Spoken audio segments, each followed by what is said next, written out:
Greetings, everybody. We are back at it again with the Chromatic Cube Draft. Yesterday, we did not have a lot of luck. Hopefully today, we can do significantly better. I'm a Flyer Power, and we stream every Monday through Thursday from 11 to around 3 o'clock. So if you want to come by and watch, that is when we'll be going. Tomorrow we'll be doing Dota, and then Thursday, I haven't decided yet. If you have some ideas from Thursday, feel free to leave comments telling me what you'd like to see me play on Thursday, because I haven't really decided. Otherwise, it's Magic on Monday, Tuesday, Dota on Wednesday, Thursday's kind of a free-for-all. But yesterday the cube didn't go so well. So, hopefully today, it will go a little bit better. I've tried a couple different archetypes in the cube. Normally I end up in some sort of 3-color shenanigans, but it appeared... I looked at the article after, and it said that there are a lot of 2-color archetypes and then 5-color, so maybe we either try for 5-color specifically, or we go into one of the 2-color archetypes. Nicol Bolas God Pharaoh is one of the reasons to play 5-color. So much so that I kind of want to just take it. Yeah, I'm just going to take it. Maybe we force 5-color right now. Uro seems like a really good card in 5 colors. Valky can be good. Vorinclex, of course, is very good. Solemn Simulacrum is very good. I think we take Uro here. We'll commit to our 5-colorness. The key to drafting 5-color is to try and pick up as many triumphs as you can every time you see them. We still have not seen one yet, but we can grab this mana fixing right here. Nothing else is incredibly high value. Like, these cards are fine. Anointed Procession is fine, but it's not necessarily what we're looking to do. So, there we go. We got 2 ramp spells, basically. And then we've got a really big threat. Okay, we got our first trial. Is that better than Silverback Elder or Liliana of the Veil? Probably. I think we do just take the Triumph here. Try and get started on our mana fixing. It's important to have it for 5-color decks, and there are enough good cards in the cube that I think that we can prioritize fixing, and we won't have to worry about having enough playables. I think we take Paradise Druid here. More fixing. We'll probably get the Kami War back. There aren't that many people that try and play 5-color in the cube from what I've seen. So I think it's a reasonable expectation that the Kami War comes back for us. I think we're off to a pretty good start, though. A lot of 2-mana ramp. We'd love to see Llanowar Elves or the food-producing Gilded... Wait, is it Gilded Goose? I don't remember the name of the goose, but we'd love to see it. That would make the mana curve just that much smoother. We also want to find some removal spells and wrath effects mostly, because I've definitely seen board states get out of control very quickly in this format. So having some way to recapture the board. Ruinous Ultimatum is really good for that, because it just blows up everything. Planeswalkers, enchantments, etc. Let's see. Mila is kind of a house.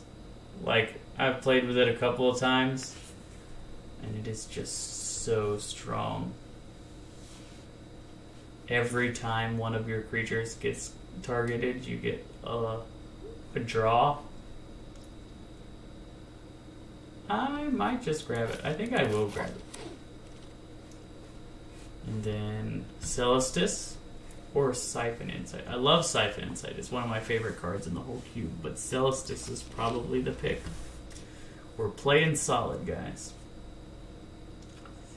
I think we take Woodland Cemetery because green lands are our priority since we have the green ramp right here. Celestis does double duty. It's ramp, and then it also can draw us cards,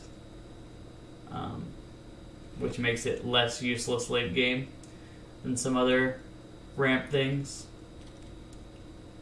Okay. So Hullbreak Horror is a good finisher. Sphinx of the Clear Skies works very well in a deck like ours because we're trying to get Triomes, and it really benefits from Triomes. Old Rustine is can be ramp, can be other things, so maybe we take it here.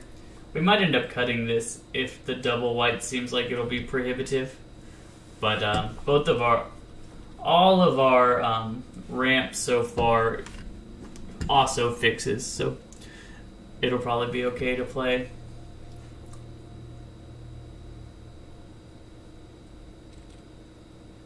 Let's see.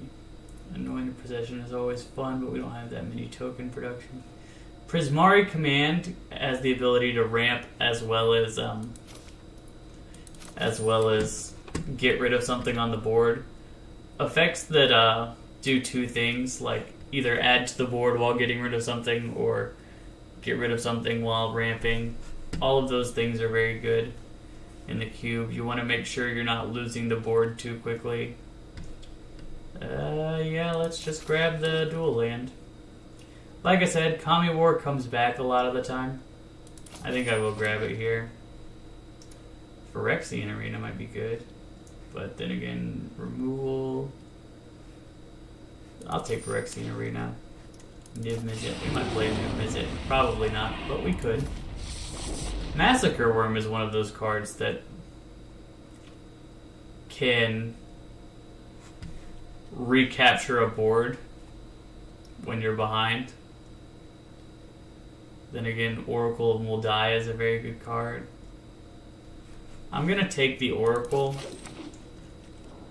but I don't know. That could be wrong. Also, we get a Llanowar Elves, so we're really coming together with our one-drop plays.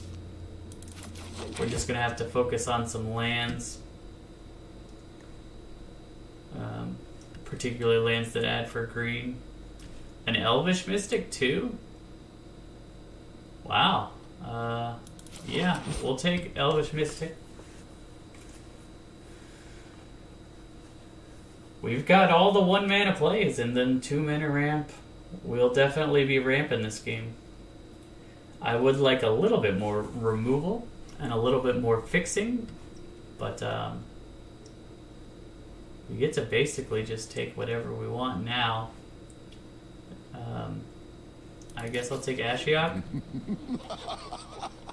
Ashiok's pretty strong because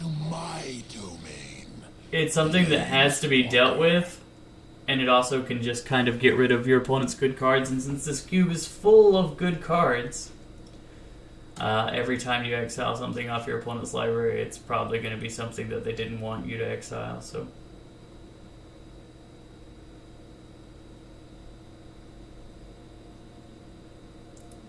We need more Triomes to make this work, but if we can get some more Triomes, I'll be feeling really good about where we are since we got all the 1-mana ramp and the 2-mana ramp. And we even got 4-mana ramp and 3-mana ramp. And we're just ramping. Ramping for days. Okay. Both of these lands are good, but Jaya is also very good. And I want a Jaya. Yeah, I'm gonna take Jaya here. Roar, but with a little focus, and Prosper. Yep. Prosper's a beating. Great to get you card advantage. It also ramps you too. Like if you exile a land, you can get a treasure by playing the land. Burn down the house. And Gonti. Like, I want Gonti, but burn down the house is another way that you just bring the board back. So I think our base is probably green, red, blue is what it's looking like. So getting Sulfur Falls here is good. I'm just going to try and take lands for the rest of the pack. It does stink that we haven't seen another trial. That's actively bad. You really want as many 3-color lands as you can get. Massacre Worm came back. Okay, I'll take Massacre Worm this time. Lutri is basically a free include in your deck. Because you're playing Q where everything is just one of, so I can just throw Lutri in there. Ruinous Ultimatum is another way to get the board back. We need more fixing, but we've got the catch-up cards that we need. 3 of them. We've got a bunch of ramp, so all of that is very good. I'm not sure we play Mila. The white might be prohibitive.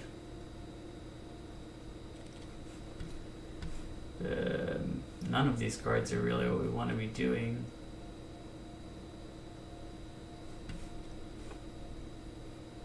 Maybe the Tide Mage.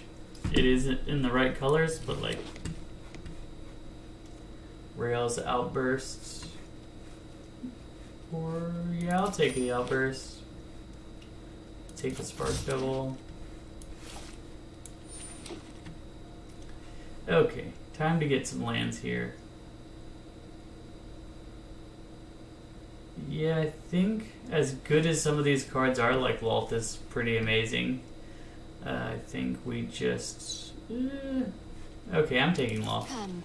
I talked myself out of it. Lands now. Okay, Triumph. Perfect. Yes, got it. Triumph achieved. Let's see. Green-black land. Yep. We'll just... like, it does stink passing the cards, but, like, you need as much fixing as you can get when you're playing 5 color, so we will take fixing as a high priority. World Tree. That is amazing. World Tree fixes you incredibly well. Like, it looks like a 1 color, but as soon as you have 6 lands, it turns all of your lands into whatever color you need them to be. I wish we could have gotten a... the 5-mana artifact that brings a land out so that we can consistently get the World Tree. That card is very solid.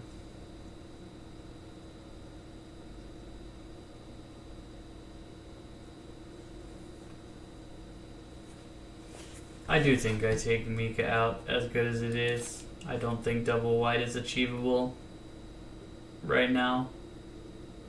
On turn 3 at least. It might be achievable later. Spark Double being able to copy Planeswalkers is pretty cool. Like, imagine not 1 Nicol Bolas, but 2 Nicol Bolases. Forsaken Crossroads is technically fixing. As an untapped any color land. Liliana Death's Majesty is fine. Maybe we just take removal. We don't have a ton of removal, so getting some should be good. Fixing? Yep. Take another piece of fixing here.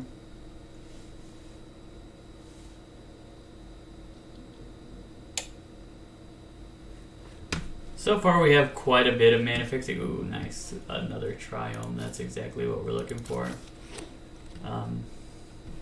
And another Triome. Wow. We are really getting paid off in the 5 color deck at the end with all these lands. Typically, because of how many tap lands you play in a how many lands you, or what was the same? Typically, because of how many tap lands you play, there we go, we got there. In a 5-color deck, you're a turn behind, but having these 1-drop accelerators makes it so where we're less likely to be a turn behind on the board, which is pretty excellent. I guess I can take a card here. Let us begin.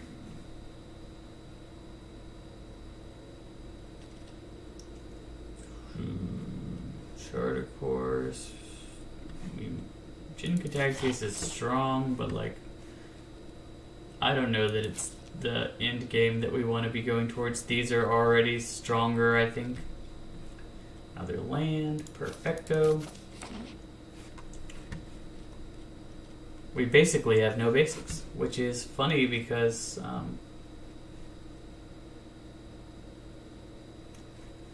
we might play that. I don't think we will, but we could.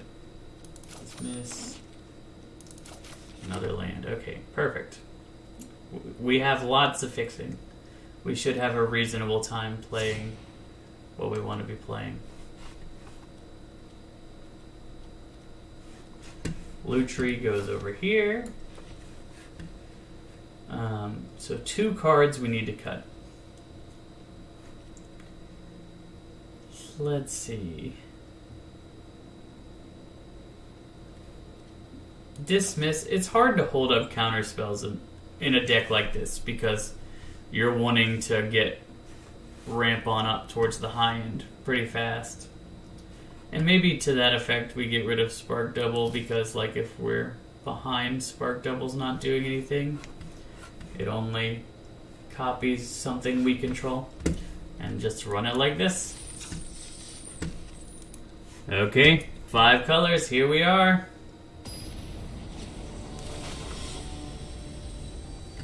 Vardis with the Ugin image. Nice. Okay. This is a keep. We fix very well for what our deck wants to do in this hand. So play this guy.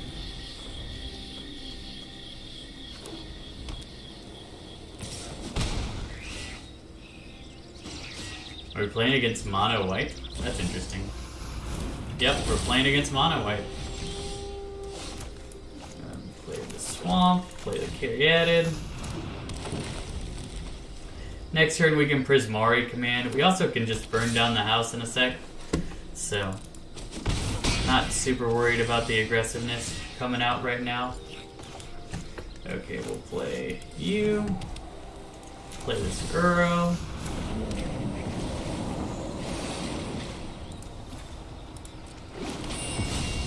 Ramp, ramp, ramp, ramp, ramp.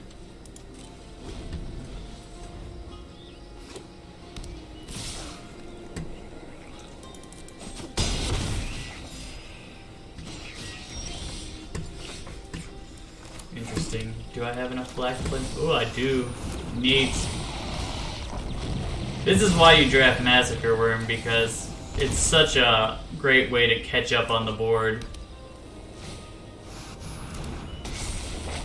And like, it already did what it had to do. I am not worried about, I think we just grab Lutri and punch this guy in the face. And then play the Celestus.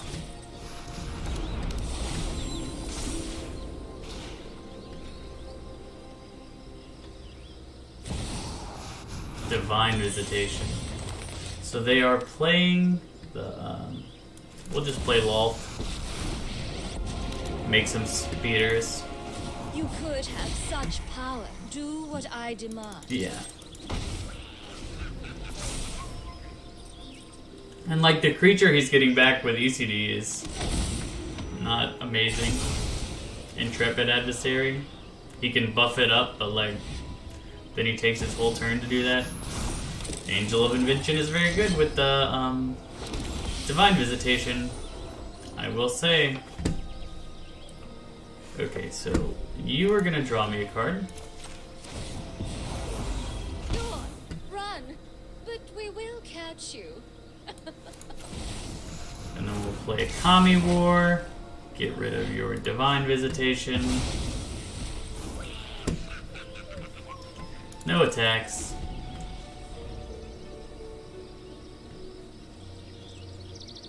We can bounce one of the angels. He can't attack with the Angel of Invention, really, because we can block it with our tokens. That's dying, so we'll let it go. Like, we'll save our blockers for later in case we need them. Banishing Light to get rid of Kami War, I guess? Interesting. Okay, I think it's time we burn down this house. Or we can Ruinous Ultimatum soon. But we don't have the mana for it at this exact moment, so it's time to burn down the house. Everything must go.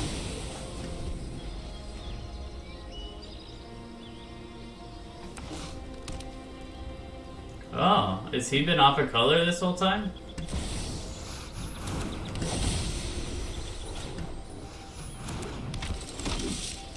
Okay, play the land.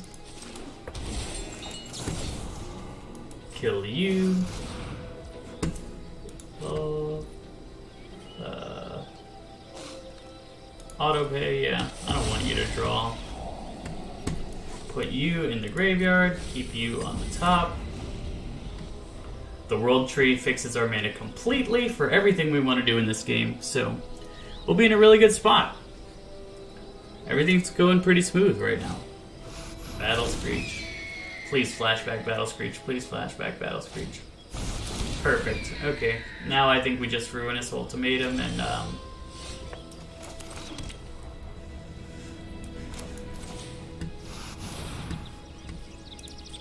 get back our Kami War.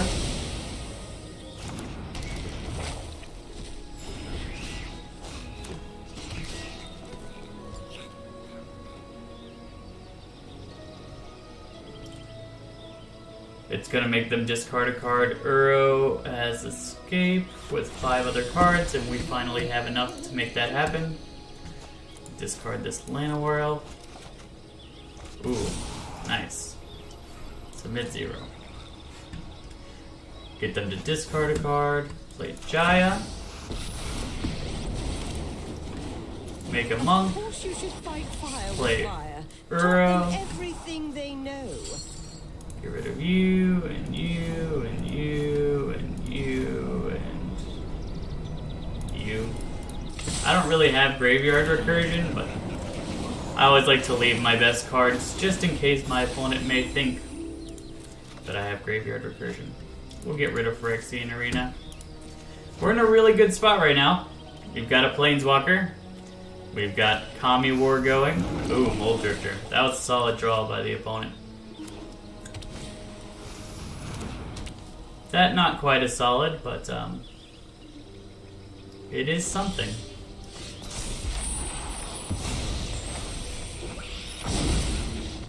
Okay. Looks like they've had enough, and we're already got our first win. 5 color coming through. If the server will load. This is odd. I normally haven't seen this waiting for server error before.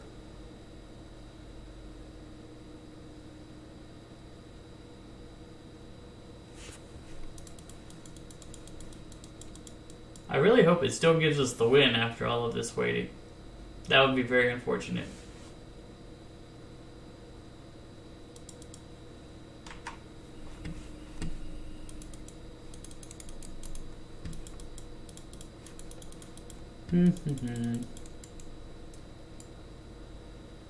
Yeah, maybe we just close it down. This is so weird. I'm gonna try closing it down and starting it back up. That was really odd.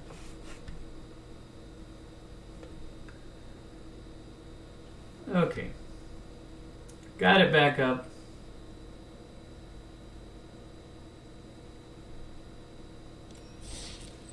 And the server is done. Okay. We did get our win. That's good. So we're ready to go into game 2.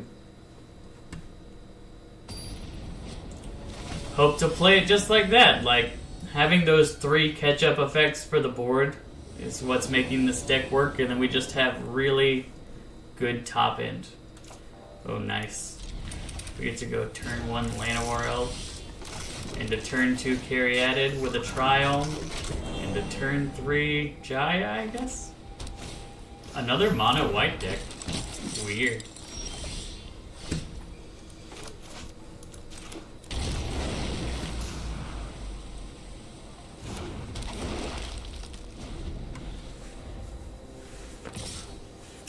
No blocks. You got it.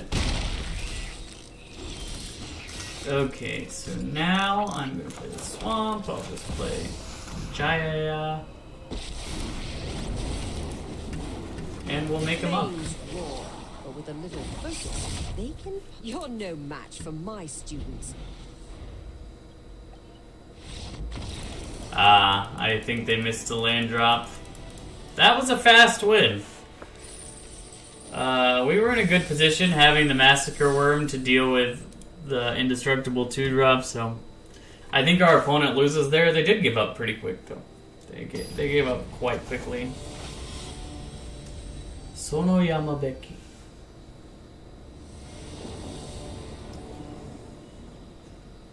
This is another good hand. Start with a Triome, Paradise Druid, Celestis into Sphinx.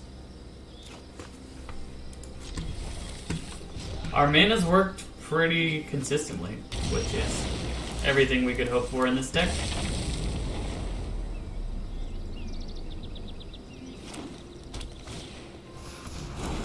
Bankbuster. Interesting. Okay. Paradise Druid, because it is easier to have survive than the other one, so we'll play it. Next turn we play Spire Bluff Canal into Celestis. Ooh. Our opponent is doing what we're doing. Let's play Celestis and then Caryatid.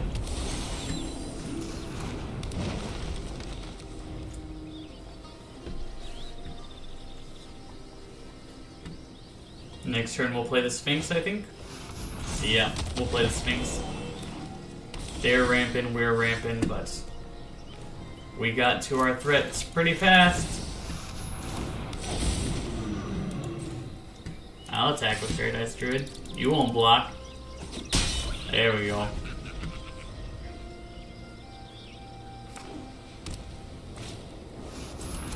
Banishing Light. Okay.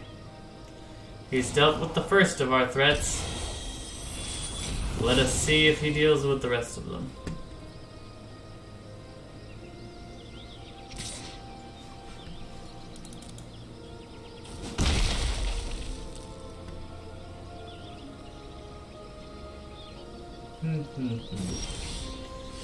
Okay, we'll play this Blooming Marsh, play Wolf.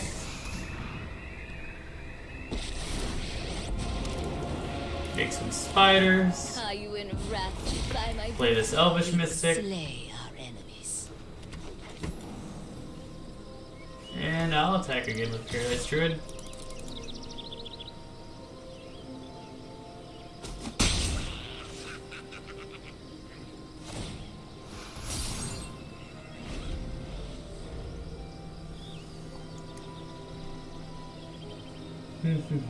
Next turn, get back Lutri, play Karn. I wonder if he's gonna blow up our Celestis. I don't feel like it's necessary for him to do that. Okay, yeah, he's not doing it, so that works out. We do need to find an answer for that Titan. Ruinous Ultimatum wouldn't kill it, but it would kill a lot of other things, so that's what we want to draw the most, is the Ultimatum. Draw a card. My children will take care of you. Play Karn.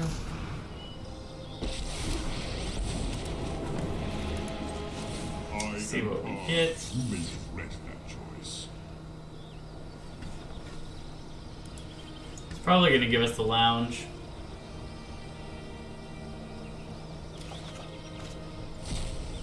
As I suspected, so we'll play the lounge. We'll just grab Lutri. And no attacks.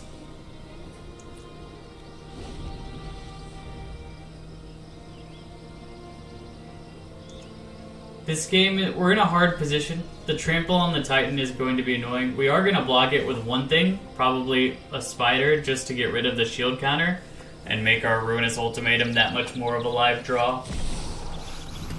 Ooh, Omnath. Maybe we'll take the Phyrexian Arena out.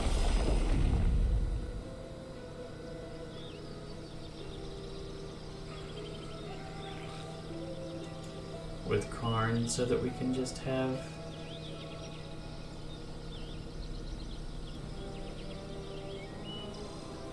that extra card draw once our planeswalkers go away. Oh my. Okay, that could be worse. He's already got a Chromatic Lantern effect, so that doesn't really add to his... Now that hurts.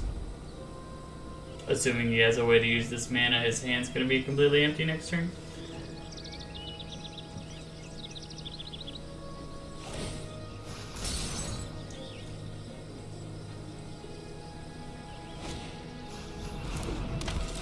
Okay. So we're still at Ruinous Ultimatum for victory right here. Just going to keep blinking his Omnath. Soul Herder. Oh, he's blinking his Titan, probably.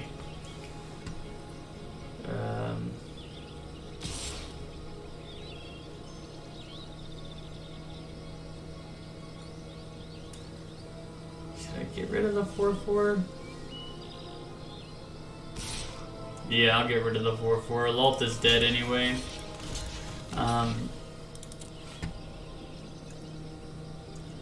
Might as well keep Karn alive.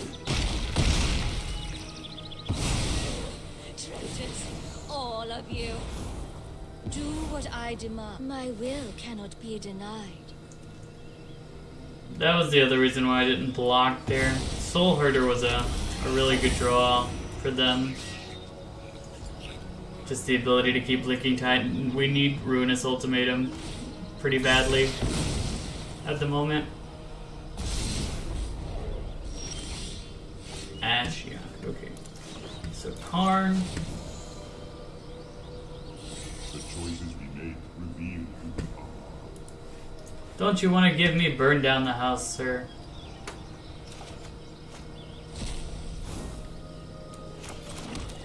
Yes, Burn Down the House would actually be super good here.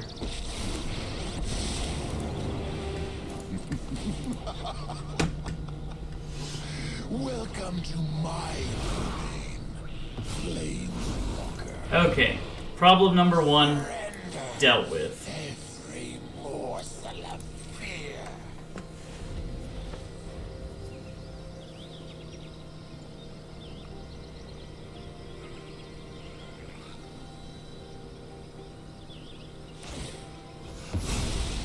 He has 2 draws, but if he can't get rid of Karn, I get to destroy the entire board next turn with Burn Down the House. Not the entire board, but like his creatures. I get to destroy his creatures with Burn Down the House, which will help us reset the game. He also doesn't have Trample anymore, so we can effectively block everything, and since we're going to lose all of our creatures anyway, we have no real incentive not to block.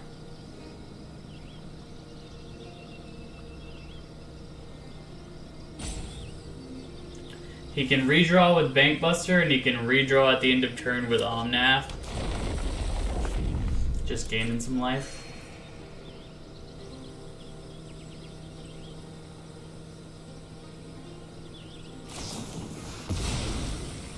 Ah, he's doing more things than that.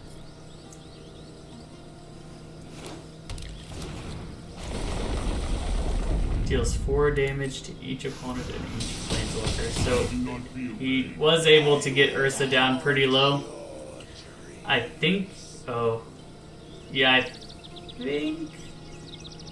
Ursa's dead now. Or Karn is dead now if he attacks correctly. I hope that he does not. Oh, he did not. Karn lives! Our opponent messed up pretty bad there.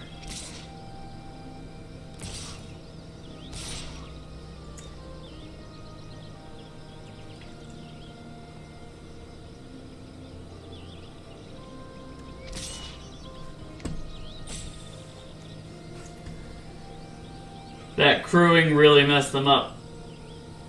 Because now we get to block all the 4/4s and we get Karn and we get to blow up the whole board. So, whoops.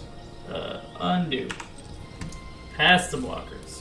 You into him, you into him, you into him. Karn lives. We get burned down the house. We get to burn down the house with Lutri. Everything dies. We don't even need the Lutri, to be honest.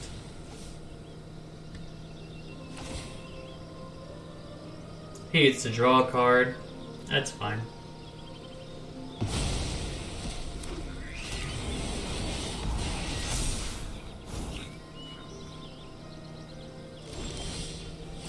Okay.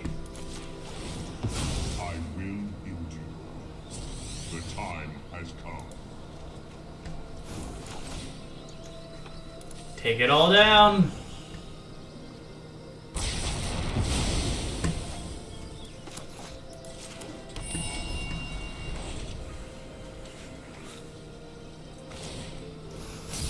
So we're not in the worst position. That's another ramp card, I think, so not necessarily worried about that. Ooh, like that.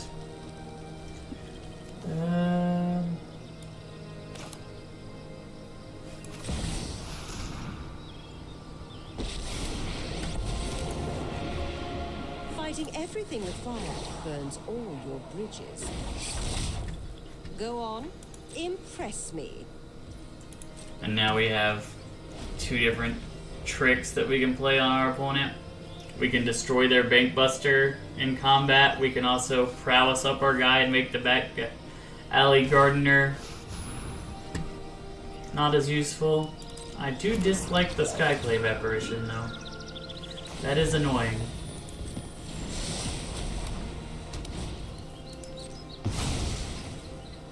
You're lucky I'm nice enough to just leave.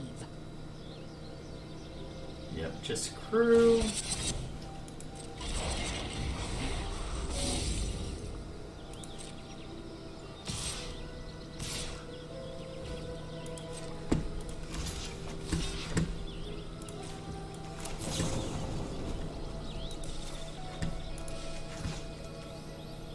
Destroy.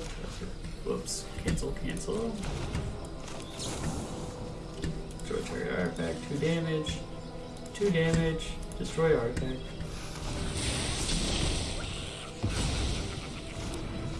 Everything's gone. Now we play the Kami War. And we exile our Banishing Light. Get our Sphinx back. Look at that. Things are going well. And we have enough Triumphs to where Sphinx is gonna get us a whole bunch of cards.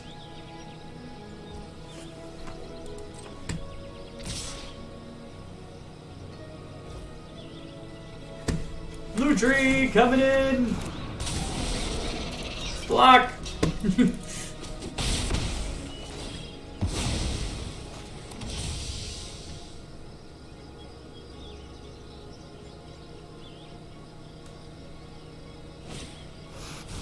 Oh. Farewell. That was one of the only things that saved our opponent there.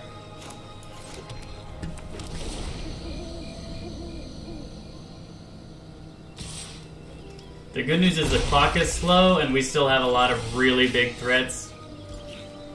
Yeah, I'll save that for later.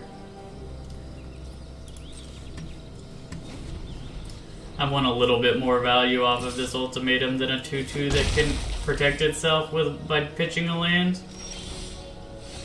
I say, but this thing's gonna kill me if I don't find something soon. I don't know that we have any gods for the world tree though. That's the unfortunate part. We have a Nicol Bolas God Pharaoh. Does that count?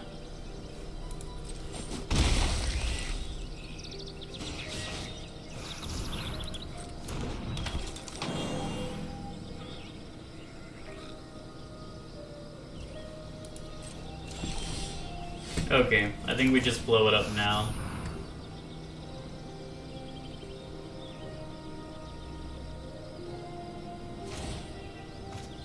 Unsurprised by that. We need to find our Massacre Worm.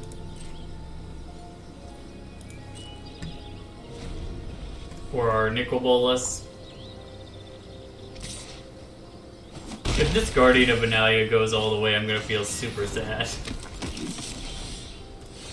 And, yeah. So far it is going all the way. We haven't got anything. We have drawn nothing but lands. 13 cards. We have a lot of really good cards we could draw. Massacre Worm off the top, please. Would be fantastic.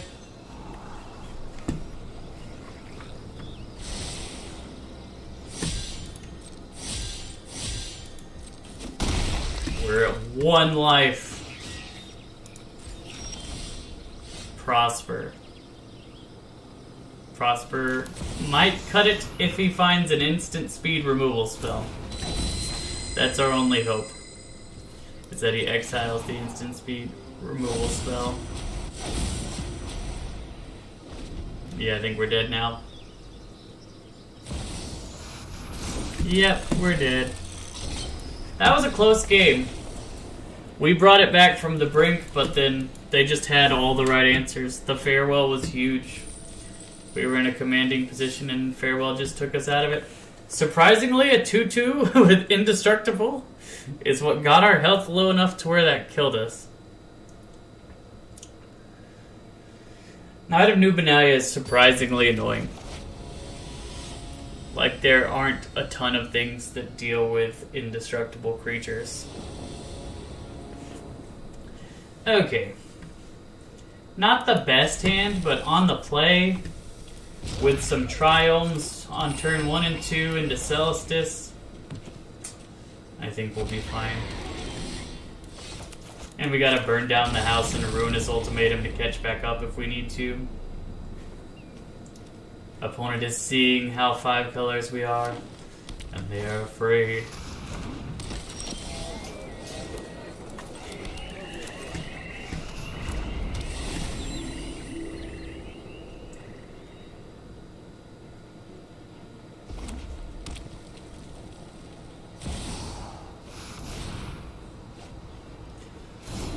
Lucranos, that is a huge threat. I think we play the World Tree into Prosper.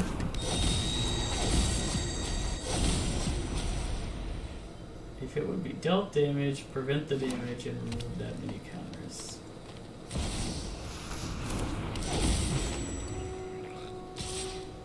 I think I do block here.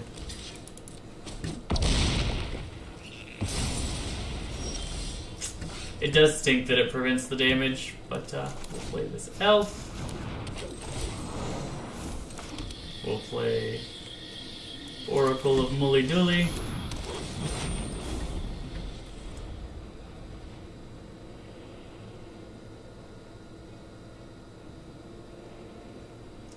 I think we're still in a fine spot. I just want him to play out to the board more. Like, the more that he plays out to the board, the more this burning down the house is going to be great. No blocks. I'll take 5. You got it, Chief.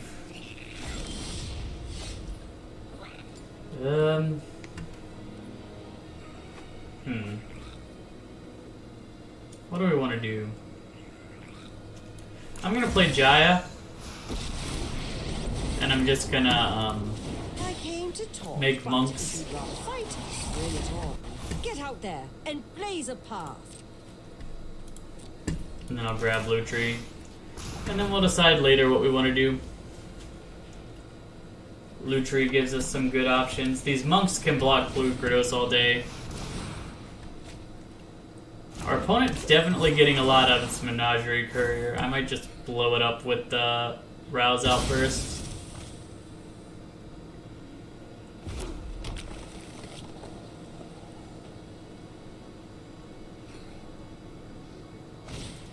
Yeah, I think we do just blow up,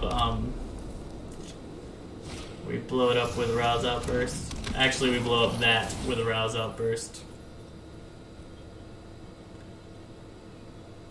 Actually, it might be Ruinous Ultimatum time. No thanks. Don't want. Okay. Still no lands. How about exile the top 2 cards? I strive Play the for land. elegance and speed in my work. And then blow up everything you got.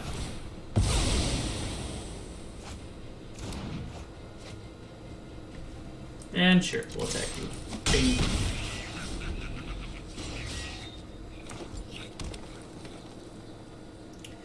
He might escape Pelucranos, but that's fine with me.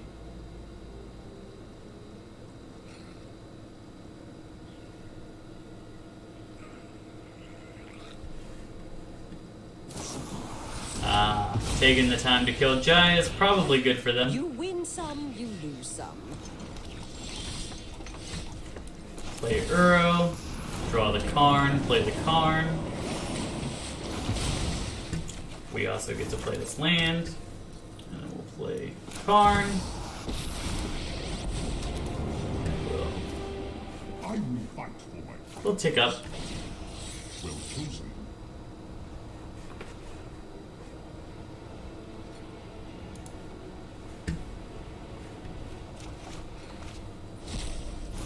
Ooh, we get to play another land.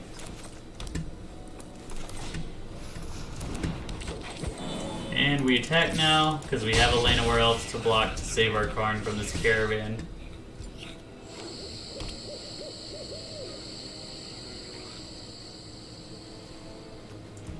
I only have 3 cards in my graveyard, so my Uro is not particularly going to be effective at coming back. But Rouse Outburst can do that. Rouse Outburst things.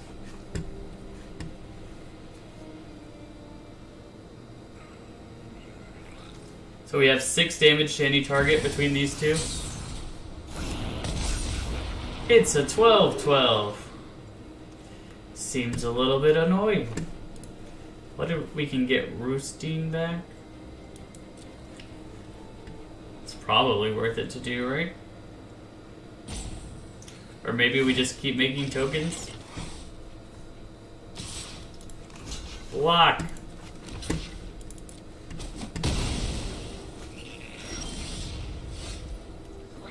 Okay, so we play this. I'm gonna grab my Roosting.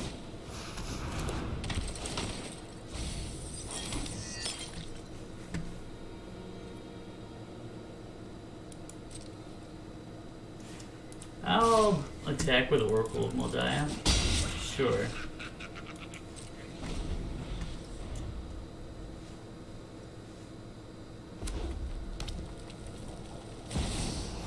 Eric. Interesting. We can outburst with Lutri, I think. So I think that's our plan. He might kill our Karn here, but that's fine. I'm gonna do control, rouse outburst on you, submit, auto pay, play Lutri, auto pay.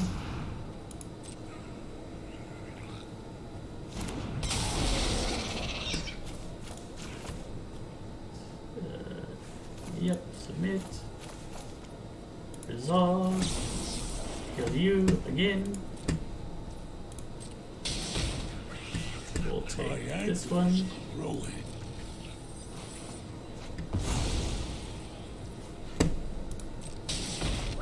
We'll take this one.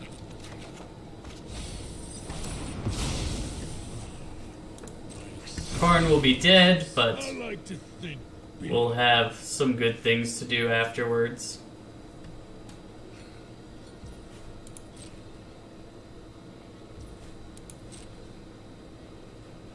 If he attacked our face, I would block it, but since Karn is already dead, I'm not gonna try and save it. We got our value out of that. Ah, he's fighting my Roosteen. How do we deal with the Pelucranos, though? That is the question. Just fighting all of our stuff.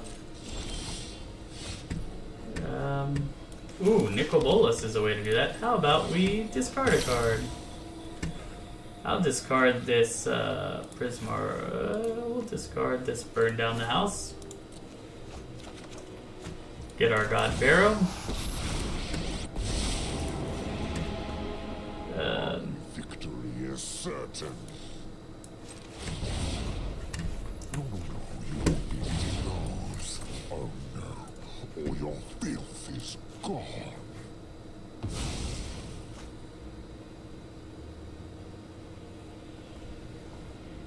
Otherwise, interesting. Then we play. We have this for later. We're just gonna play Uro, I think. Get rid of you.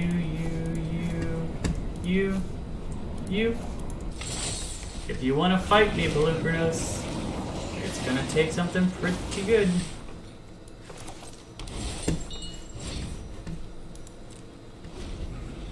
This will be able to deal with it next turn.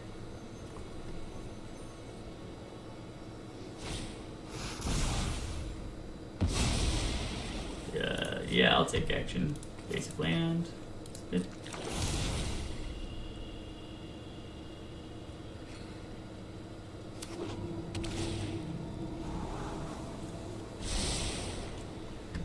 Yeah, we're in a pretty good spot now.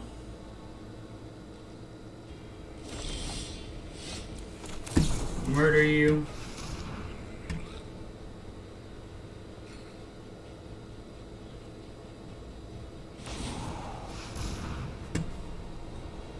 Sure.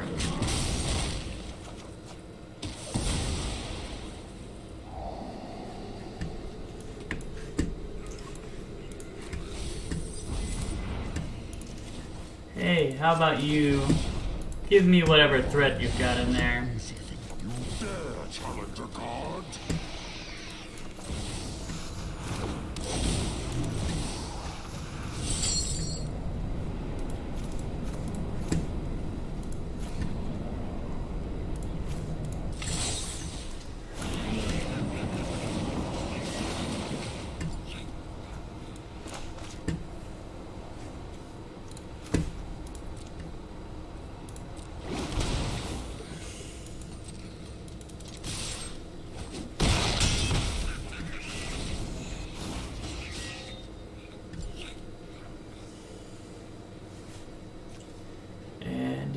Yeah, I think that's game with the Bolas being able to just shoot him for 7.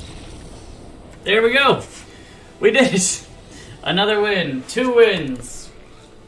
The 5-color deck is working out so far.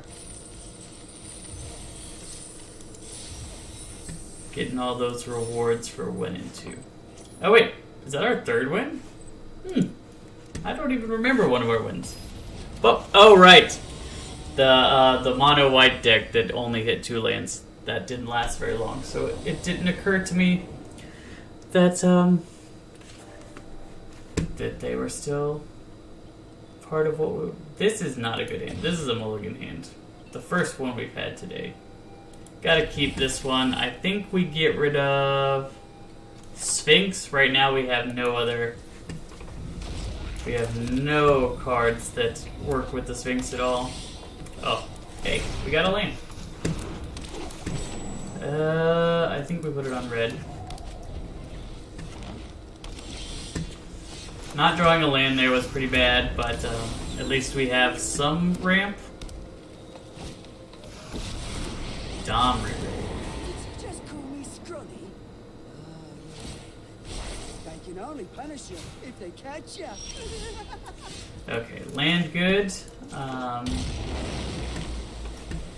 We'll attack Domri Raid, and then we'll play Prismari Command on our turn. Give me some more. Ooh. I do like lands, but I do like all of these cards too. I think maybe we do get rid of Massacre Worm. A little bit hard to cast at the moment. Depending on what they play here, we might just burn down the house and reset. Yep, we're burning down the house. We're burning down the house and resetting. That is absolutely what we're doing. Never had such an easy plan in my whole life. The good news is this is going to deal with everything. So, not the worst.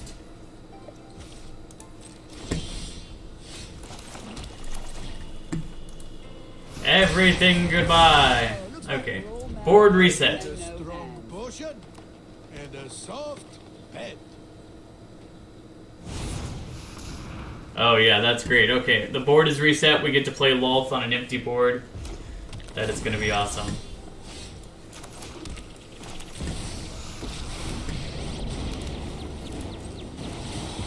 You require my aid. I will cull the weak. Interesting. He's a tokens deck. I did not expect that. Okay, first we'll draw. See what we get. Good minions are Play the loyal lands. and deadly. Attack with the 2 ones. Bring you to our hand. Pretty good, pretty good. Not the worst. If he just plays Beanstalk Giant or Titan of Industry. Now he gets 2 4/4s. That's pretty solid.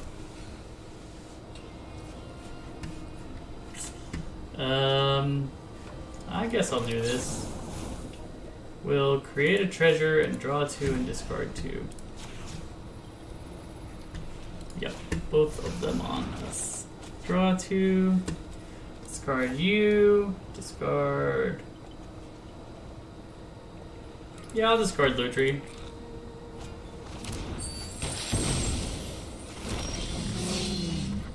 Okay, we're gonna play you. Kill the Titan of Industry. Surveil. Yeah, we'll definitely keep that one on the top. Play a land. Draw a card. Go, my children.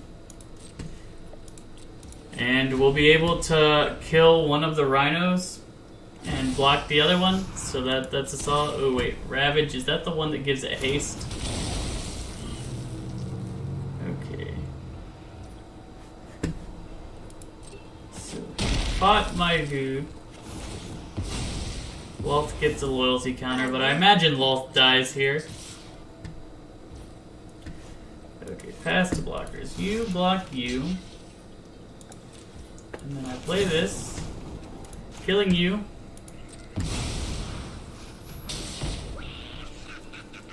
Prosper in the hand.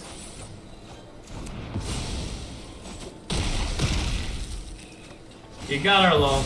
Oh, you fall But the into good news is so now we much can hold the ultimatum. And we have ways to get more cards.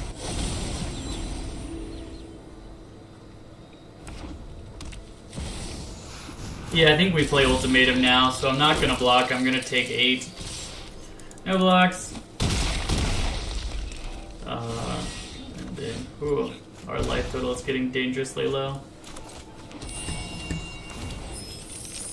Oh my goodness, do we still not have enough for the ultimatum? We are just dead. Ah! Our actions determine our We lost. All because I used the treasure, I guess. Man. I thought we had enough. That was the first time our mana fixing really backfired. Sometimes your 5-color greed doesn't work out. I just assumed that we would have the right colors to cast it, but we did not.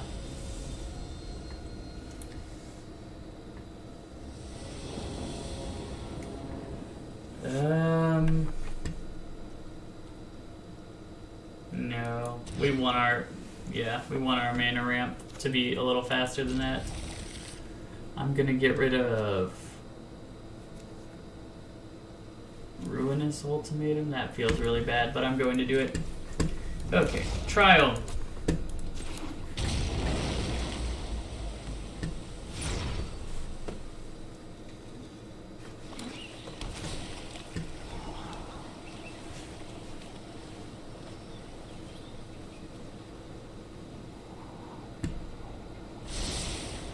Go into...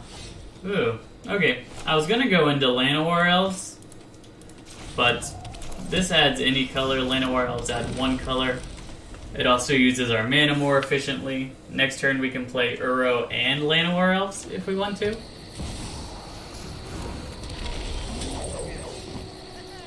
Okay, so let's go Uro. Put the World Tree into play. Put the Sacred Foundry into play. Now we're all the way up to 5 mana. We can play the Kami War if we draw land next turn.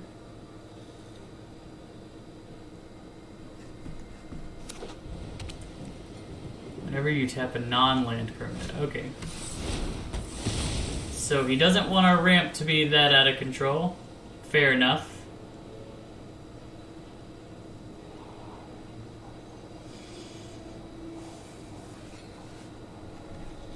This guy is fine, but like, he needs to have the ramp for it to start doing things. I don't think it's necessary to kill it. Right now we don't have black mana of note. I say right as we draw this black card that we cannot play. Grab our loot tree. We just need to draw lands.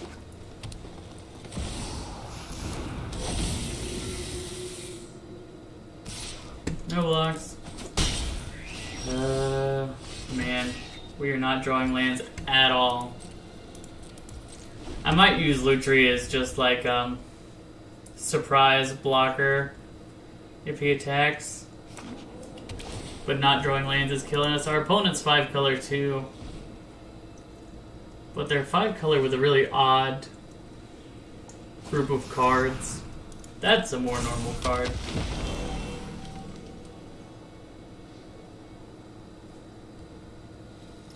Don't you want to attack with Kinnan? Don't you want to attack with Kinnan? Okay, perfect. We'll just block it.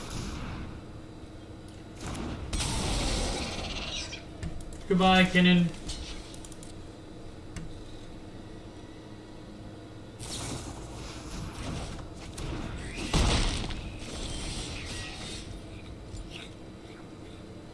Okay, another Llanowar Elf. We are still not in a great spot.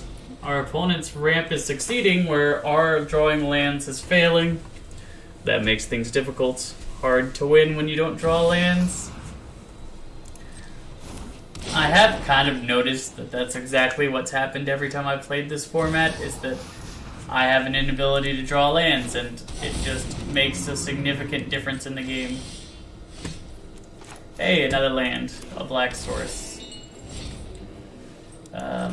We are dead as a doornail because it came too late. Yep, we're dead. Goodbye. We needed that black source and we didn't get it. Unfortunate. So we got 3 wins, we got 3 losses.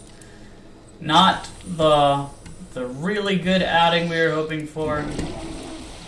Once again, like, every time I play this format, I have the feeling that my deck is better than the results of the deck. Like, it seems like it should work more consistently. Maybe our mana was a little wonky. I'll be willing to admit that completely, because we just had a bunch of 3-color lands, and I was like, oh, it'll probably work. And most of the time it did, but occasionally it did not, and when it did not, it really was punishing. But if we just draw the normal amount of lands there, our World Tree gets online and fixes all the mana. It was just bad running. Bad running happens. Not incredibly worried about it. We're going back in take 2. So I kind of want to play green-white tokens if it's available. And to that end, Vivian Reed doesn't actually make tokens. But it is a good planeswalker. Destroying flying things, artifacts, enchantments is very relevant. So I'm just going to start off with Vivian. See if we can get the rest of it. the tokens decks are really fun to play. Elspeth Sun's Nemesis is, or whatever that one's name is what we really want. I guess we just take Silverback Elder, commit to our greenness. There were a couple other good cards in there, but like, it's not what I'd prefer to be doing. So maybe I'll leave that for later. We'll make decisions based on our other colors later. Silverback Elder. Like, it's possible that Soul Transfer was just the better pick there. Soul Transfer exiles things, and if you have an artifact and enchantment, it brings things back. I would really like to see good white cards out of this next pack, token generation in particular. So, Anointed Procession, Parallel Lives, Planeswalkers that make tokens, all of that is what we're looking for. The green-white creatures get +1/+1. Angel of Invention. Gonti, though. I do love Gonti.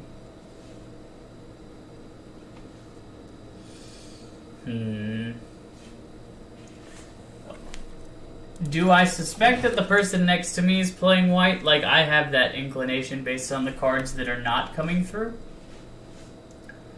So I think we might have to switch off of our strategy. I do think we still want to play green. We got Titan, Silverback, Vivian, but maybe we're a green-black kind of mid-rangey deck instead of a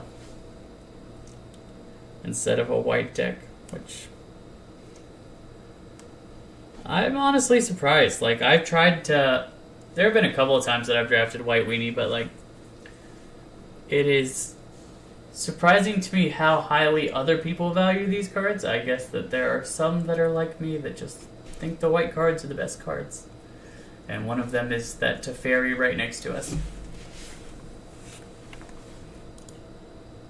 Mr. David.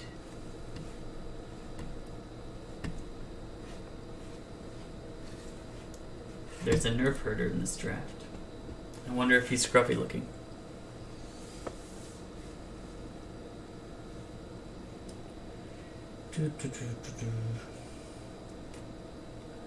So, we're not tied to black. I like Gonti a lot. I think black is good because it has a lot of removal, but like, if we see something else that just screams go into a different color, we can definitely take it over Gonti.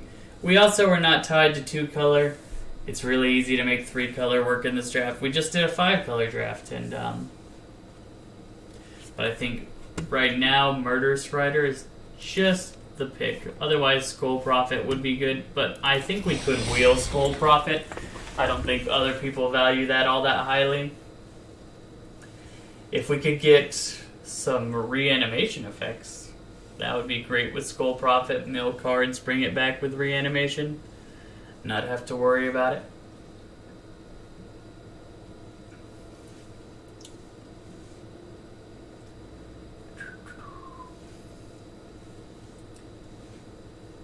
I want to get at least to 5 wins with this cube.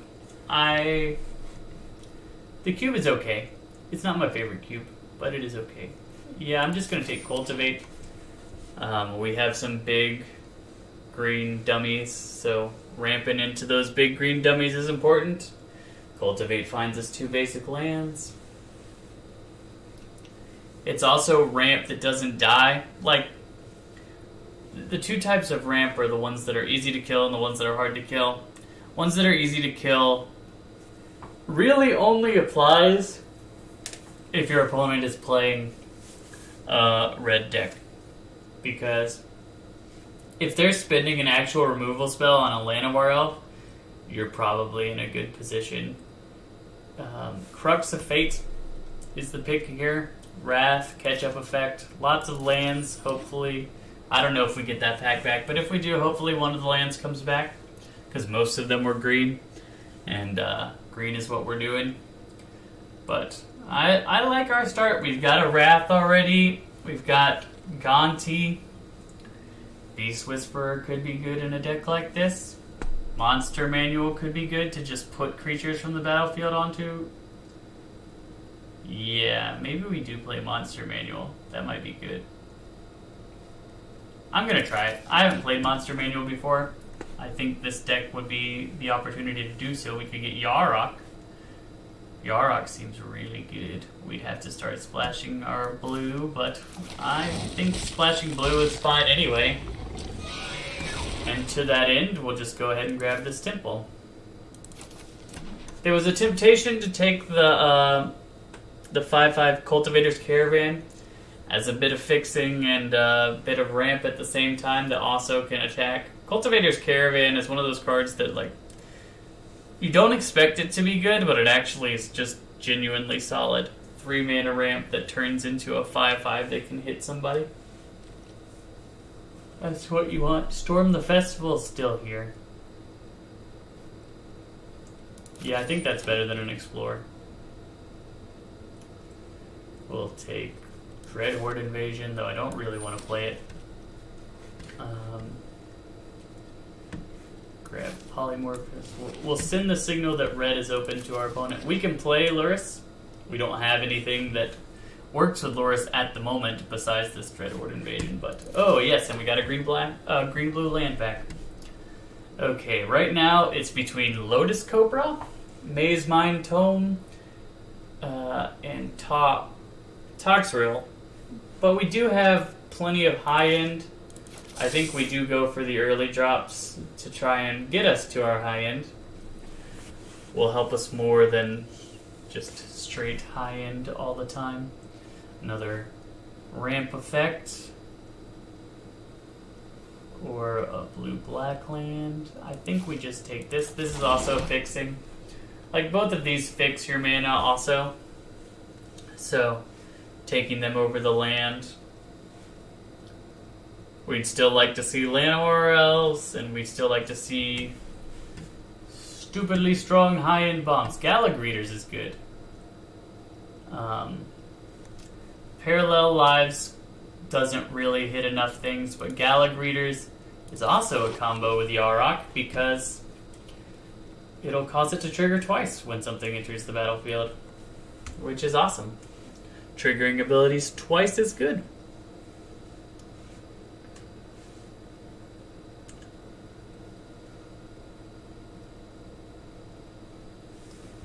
I've never played with Monster Manual, but like when you have a card like Titan of Industry, just being able to put it into play seems very good. Artifacts are harder to interact with creatures that have similar effects.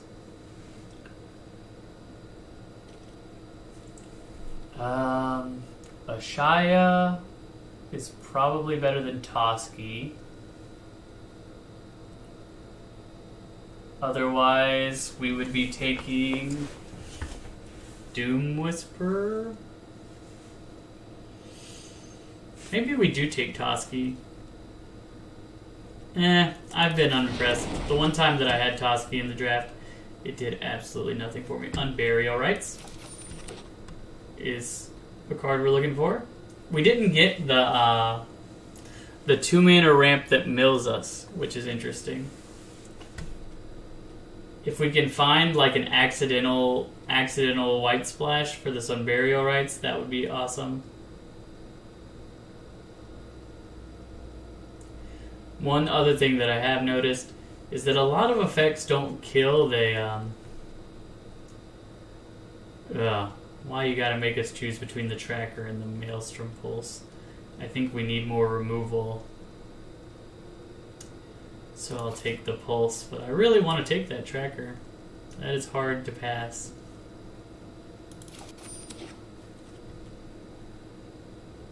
But like, this works against tokens, this works against planeswalkers, it works against everything. It does it all. Destroy target permanent and all permanents with the same name. Everything you could want. Harrow might be necessary. We haven't found a whole bunch of fixing. Otherwise, the pick would be Discovery Dispersal. Yeah, we'll take Harrow. Sack a land, find 2 basic lands. It's ramp.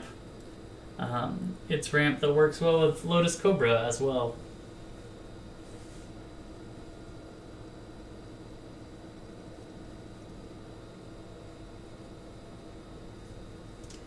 We haven't found a lot of black-green lands, which is unfortunate because those are our main two colors. Hey, speak of the devil. Black-green land, but also Llanowar Elves.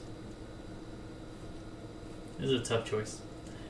I think we take Llanowar Elves. I think we're more likely to get lands than we are to get 1 mana acceleration. So, try and take the 1 mana acceleration while we can find it. At least that's my thought process behind it.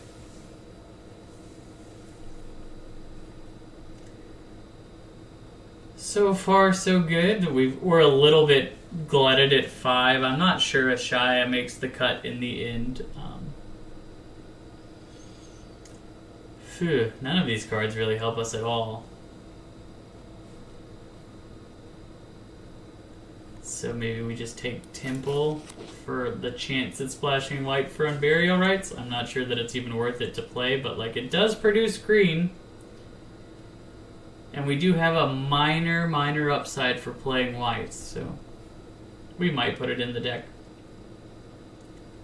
We're going to get into the games and it's just going to absolutely destroy me. That one time we need an untapped land, we're going to get the green-white Scry land instead, and it's just game over.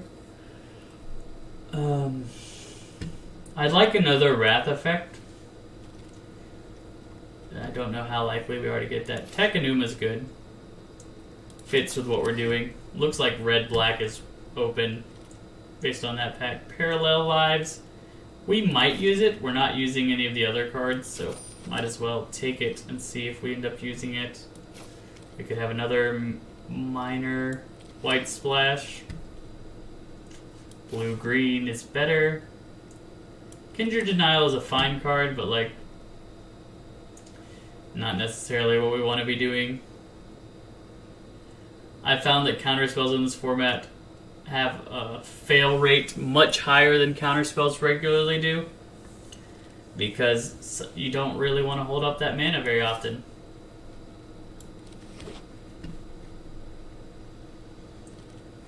Temple Garden. Okay, we have basically a free white splash in our deck now. The Great Hinge. That is a fantastic card for us. Hopefully we wheel the Hydroid Krasis, or Black Market Connections, or Shigeki, but the Great Hinge is what we want. We want to play big dumb creatures, and this costs less to play big dumb creatures, and it also helps us play our big dumb creatures. It's everything we could ever want. I would like a little bit more. Ooh.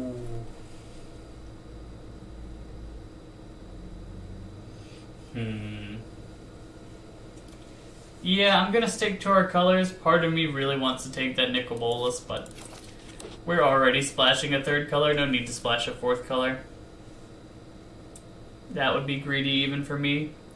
We have 8 lands, so we need 2 more playables, and technically Parallel Lives is only working with our Titan of Industry right now, so I would prefer not to play that at all. Actually, it does it for any token, so it does work with Gallic Readers. Cold Steel Heart. Solid 2 mana ramp spell.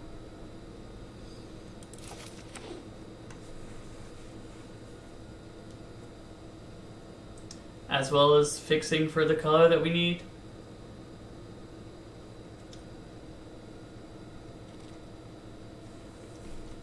Kiora is good. Another card that we would like to have.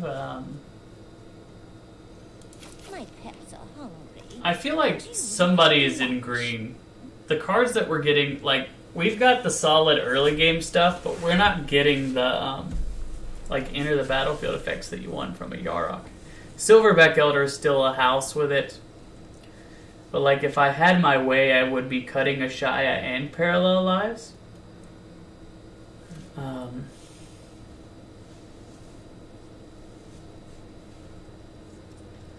But that's just the way I'd prefer to play it. Hinterland, another blue-green land. Like, we have found all the blue-green lands. Garuda's not worth it because we don't want only even mana values. We like those odd mana values. So our green and our blue are fixed for, but our blue is just a splash, like a teeny weeny splash. So it's not as ideal as you would hope. This is, it technically is fixing, but it's fixing in a very fragile way. I think we're going to take this. Another upside of ramp is just taking everything that your opponent has. Now our blue, we've got such a good blue fix with 6 different lands, it looks like. 6 different blue-green lands, so I think the Simulacra is strong enough to make us want to play blue, or to make us want to risk its double blue casting cost. Normally this is a 7 drop, so because you want to be able to take what they have and then put one of them onto the battlefield instantly, otherwise it's kind of slow.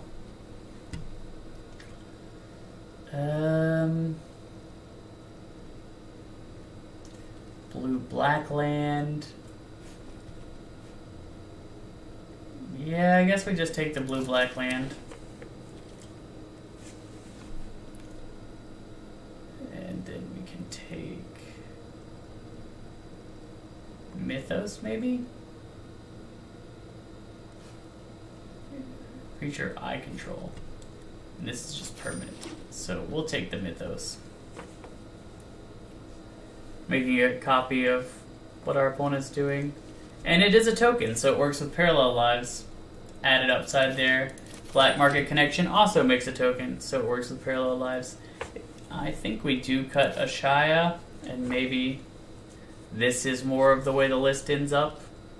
We're fully in 3 color now. Blood for Bones. Return a creature card from your graveyard to the battlefield.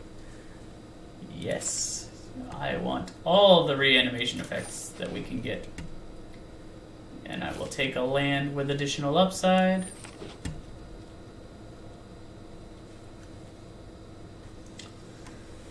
So I think our deck is pretty good. I don't think it's necessarily the best, but it's pretty good. Which, hey, pretty good, not too bad. Not too bad. Our white splash is free as all get out. In fact, we might be over-splashing for white and over-splashing for blue. Our black fixing is actually not that good.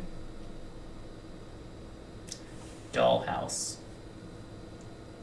Maybe we do get the Dollhouse of Horrors.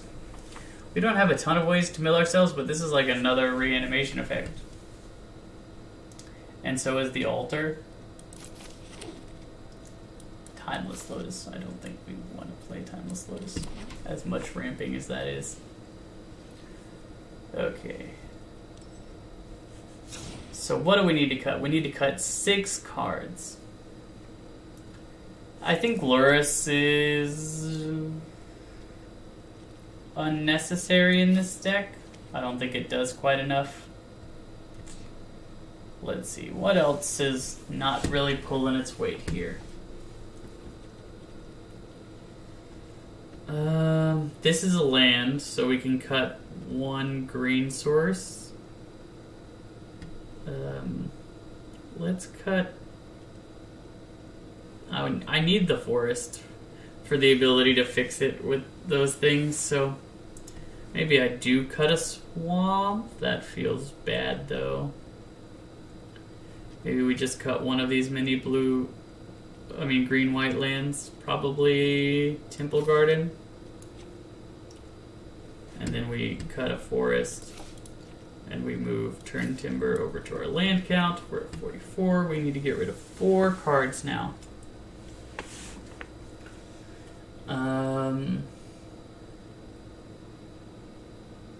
Let's see. We might have gone too far on the reanimation effects. So I think Dollhouse is what I'm going to cut.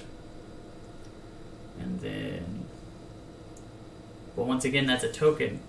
So that works with Parallel Lives. Maybe Blood for Bones? Yeah, I'll get rid of Blood for Bones. And then...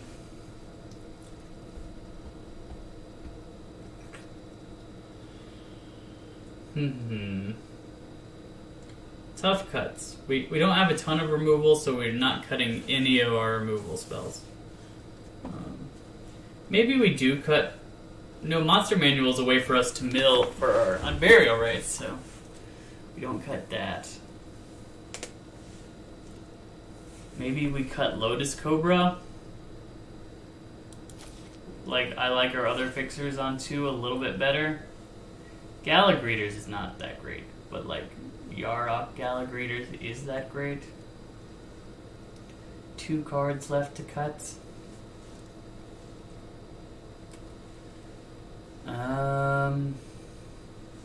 I could just cut Parallel Lives in Dollhouse, but I don't think that's correct.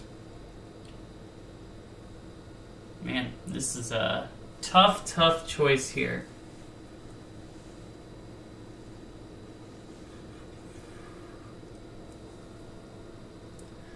We could cut Mythos.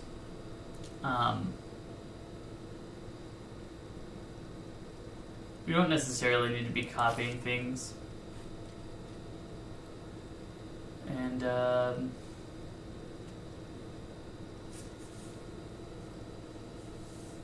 yeah. Maybe we cut Altar? Yeah, I think we cut Altar. Okay, we'll try it like this.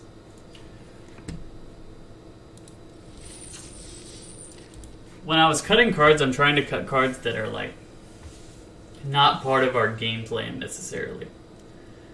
Exactly what we want to be doing. The Altar kind of fit our game plan, but like the other cards do it in better ways, I think. We're up against Matt. Matt has lots of things in his name. Okay, this is playable, so we'll keep it. Start off. Whoops. Start off with our Xander's Lounge. Then we'll go into Cold Steel Heart. On green.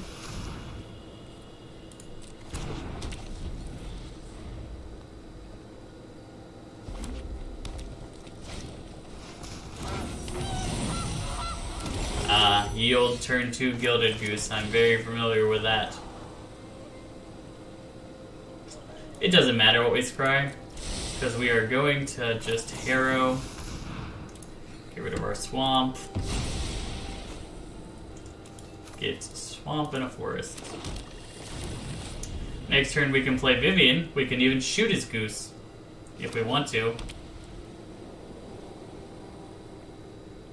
But I think we just start ticking it up. Try and get creatures and lands. He's got a Cold Steel Heart. Maybe we do shoot the Goose now. Or the Cold Steel Heart.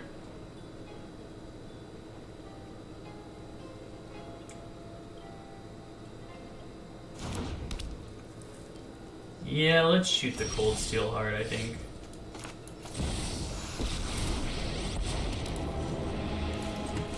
Beasts are Get much more reliable. wrecked. That can't help you now. Your ramp has been negated. Your blue source destroyed.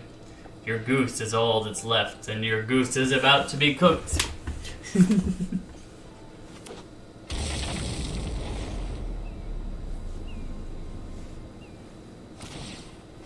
Interesting that he's just making a food.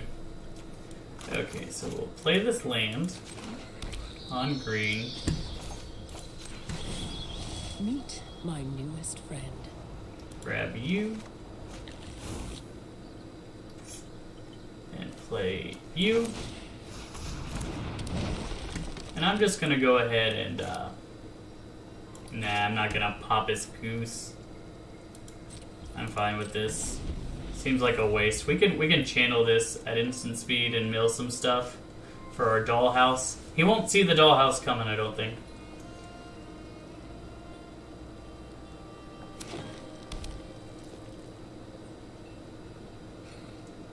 Six mana.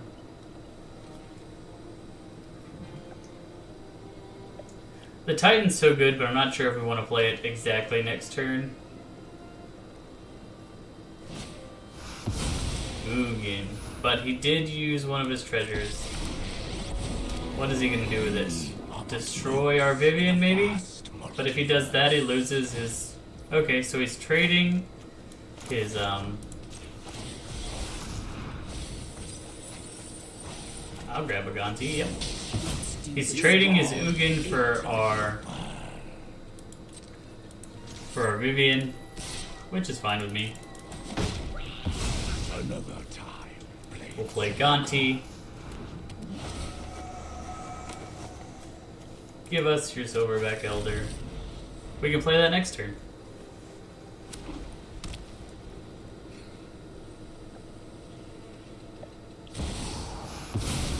Ah, the bridge. So we need to get this Titan down. Stat! We will destroy and make a 4/4. Play the temple. We want a swamp? I'll take a swamp. Getting a second black... Oh, that's technically a third black source. I don't know that we needed that.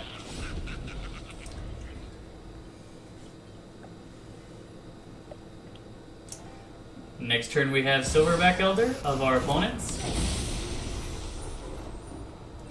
That is a dangerous game you are playing, friend. Because now you're going to give me a second one when I Maelstrom pulse it.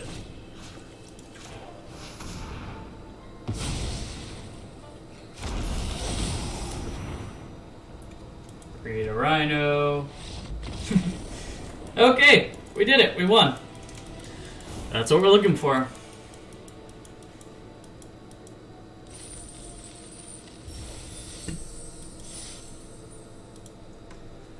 Up to 1 win, we need to get to at least 3, and we want to get to 5. Floth. What? That's an interesting name. Okay. Scattered Grove into this, into Cold Steel Heart on black, into Harrow. Seems fine.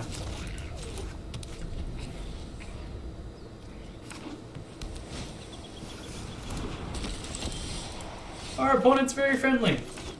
I love it when my opponent is friendly. Makes the game so much more fun.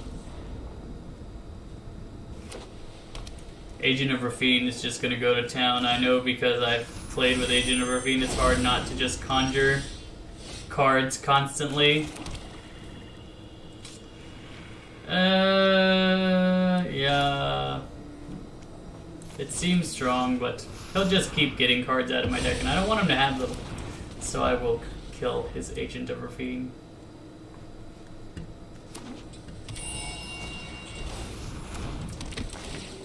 Scry 2, probably. I find that when people are at 20 life, they almost never use any other mode but Scry 2. Unless they've got, I didn't want to play Takanuma, but like getting down Vivian here seems pretty strong. So I'll just do it. Tick up. Wild wasn't I've seen things that would break someone like you. Grab another land.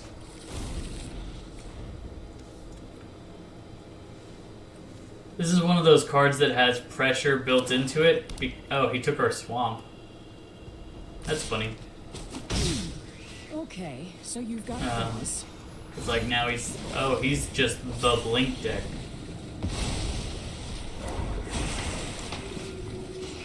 We could take his Thassa with Snowborn Simulacrum. That might be worth it. Or we could just ramp and ramp and ramp and ramp.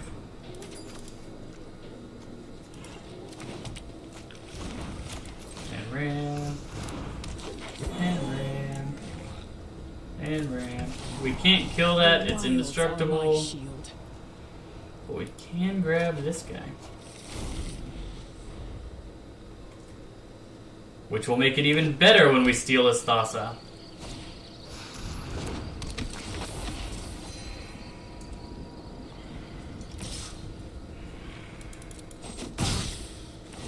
I'm a survivor. Okay, can we Snowborn for 5 actually? Let's see. 1, 2, 3, 4, 5. 1, 2, 3, 4, and let's grab you. Yep. Autopay.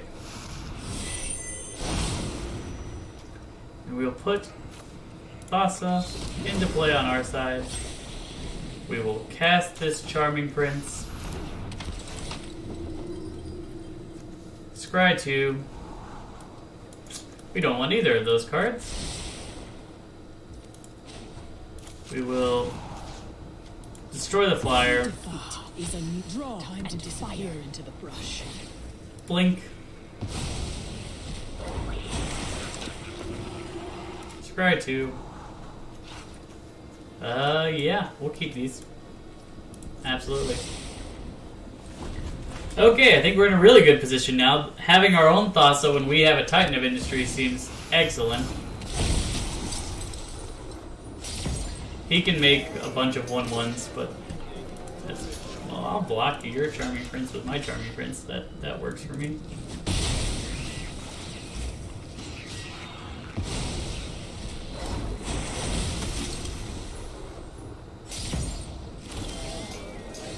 Okay, so first things first, let's play this Titan of Industry.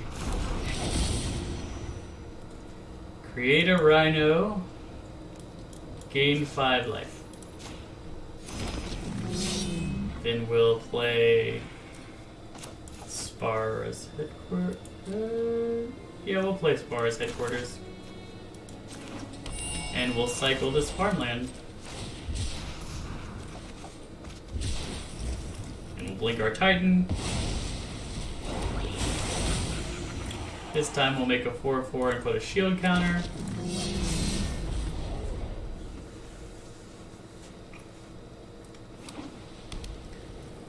And Titan's got reach, which makes everything so much better.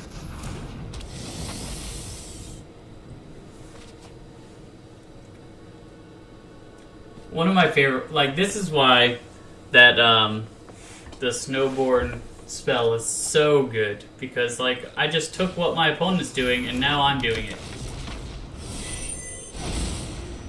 I wonder what creature he got. Oh, a Gallic Readers. That ain't so bad. Blinking Security Warden over and over again. Fine by me.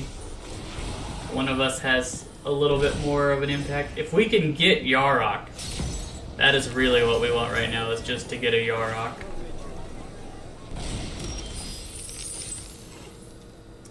So, to that end, I think we start with this. Holy butts. We just completely whiffed. I honestly can't believe that just happened.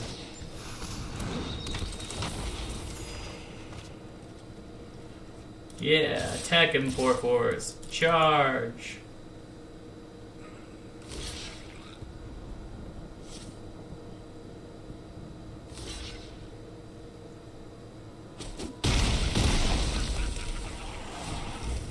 Blink.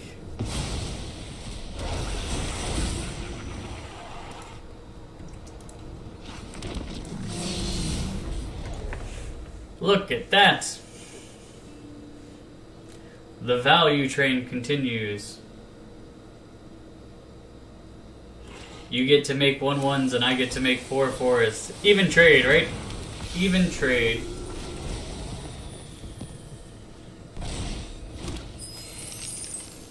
But I mean, at least when we missed, means Yarok is a lot closer to being ready.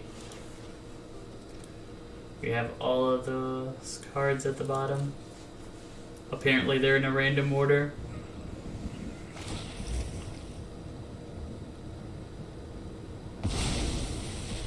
He's just gonna start conjuring duplicates of things that I have. If he finds Yarok, that's gonna be pretty bad for us. To the point where maybe I should be Murder Stridering.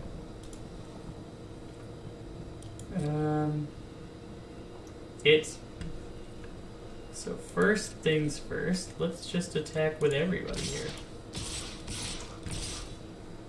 Not attacking with Titan. What's a mistake before?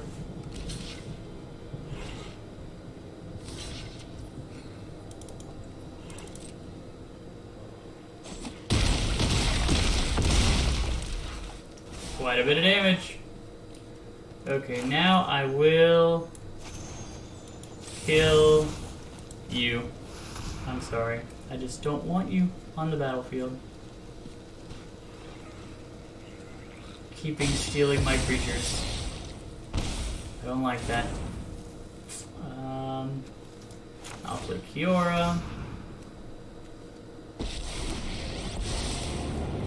Then I'll play this temple. Just can't help myself.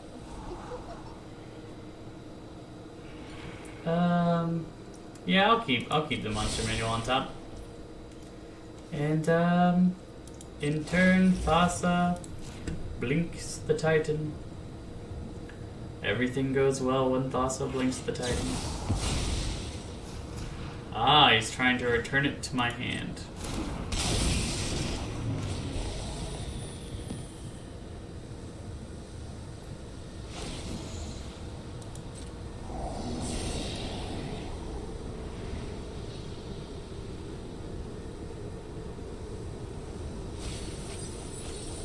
He did just dump 3 cards into the bin, so maybe he'll mill himself out, but it's unlikely.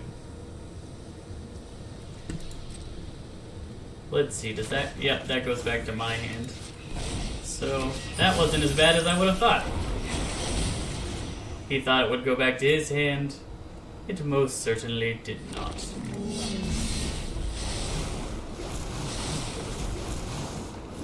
Ooh, we got it. We got the Yarok. That's pretty cool.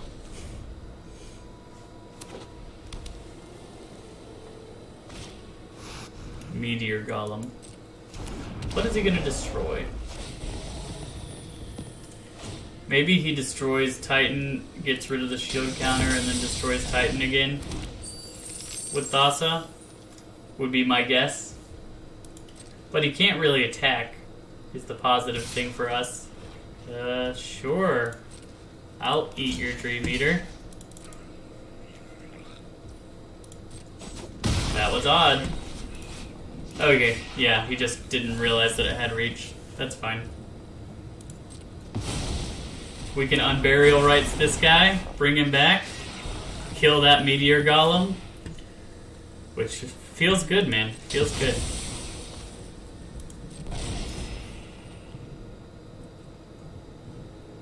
Okay, do we have enough mana to play all that we want to play? Like, if I play Yarok, do I still have 5 left for Unburial Rights? I think that I do.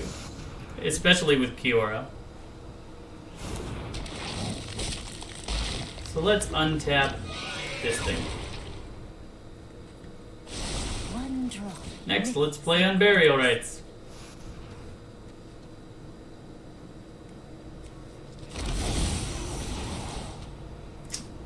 Make a 4/4, destroy artifact or enchantment.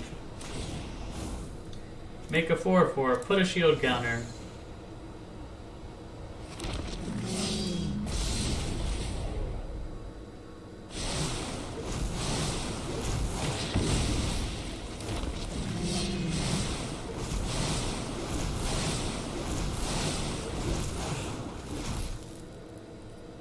Okay. Yeah. To combat! Away, everybody! Charge, my rhinos! Crash!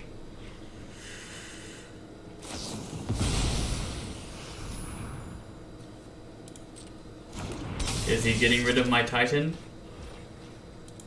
Okie doke.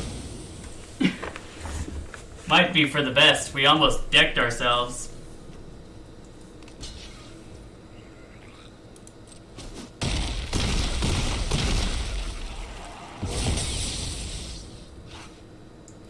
Let's see. So we can play you. Double scry.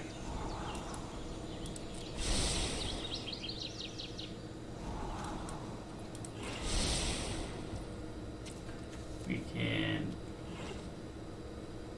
play you.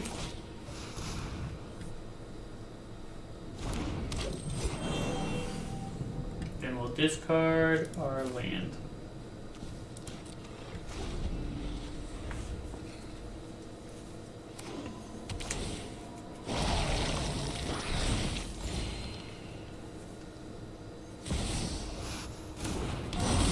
he took our Silverback Elder. The good news is that we have a Silverback Elder and we can start destroying things. I'm just gonna keep gaining life, probably. Now the question is, if he gets rid of anything... Like, if we Crux into Elder, are we in a better position, or is he in a better position? Probably helps him more than it helps us, right?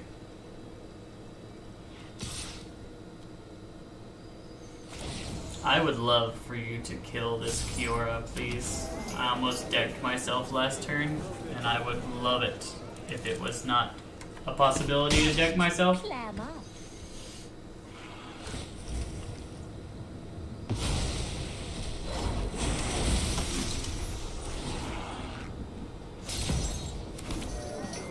How many cards do you have? 13? Okay, so I'm gonna start by playing Silverback Elder.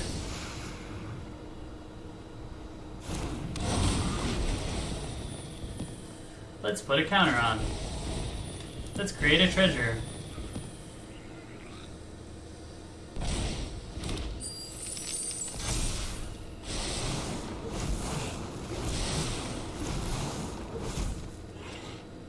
Next, I'll play Gonti. Destroy, cast out.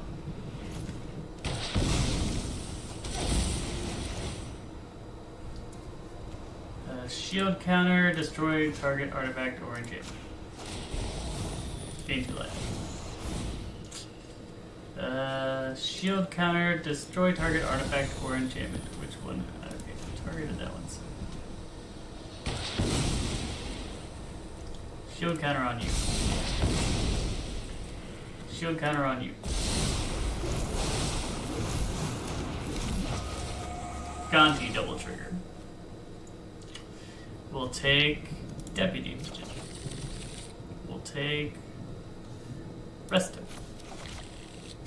Play Deputy of Detention. Gain 4 life. Get rid of Sanctuary Ward. Get rid of Silverback Elder.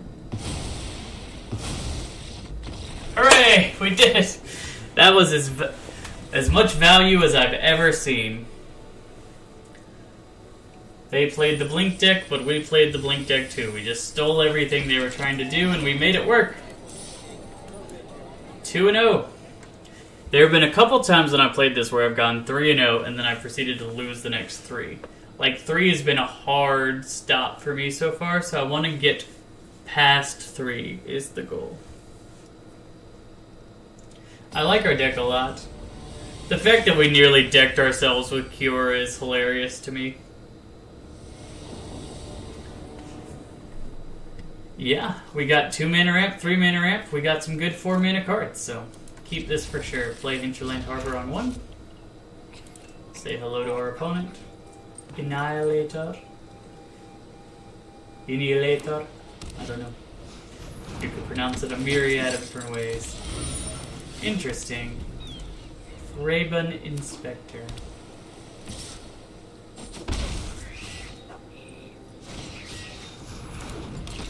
Are we playing a Blink deck again? I think we are playing a Blink deck again. It's what it seems. So we'll just keep on ramping on green. Next turn, I think we play Gala Greeters into Caryatid. So we play Gala Greeters. Yeah, we have to play land. So we prefer.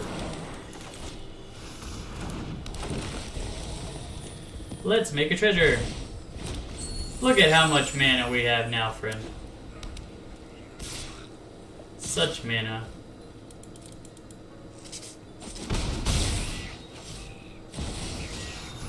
Yep, they are playing the Blink deck. That one card, Thassa, super annoying. Like, just not having a way to exile enchantments right now is very annoying for us. Deserted Beach. I don't think we need that. Let's see, if I played this, Could we untap enough to play Gonti? I think so. No. We'll play Gonti first. Make another treasure. We'll get Cavalier of Gales, sure. No attacks. And now we can block. We've solved the board problem. We've also made it so where his scries maybe not as good as he hoped they would be. Oh dang. I'm gonna have to kill that Mole Drifter. But he's already gotten 4 cards worth of value. Okay, play this. Yeah, I'll keep the pulse. Destroy target creature. Let's see. Now we'll play this guy. Our Cavalier of Gale. Make a treasure. We'll put back you, and we'll put back you. Sure. I'll attack with Gonti. Why not? Get aggro.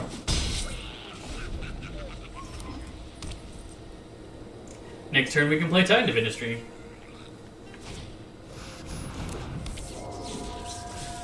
As long as we can keep his that was annoying.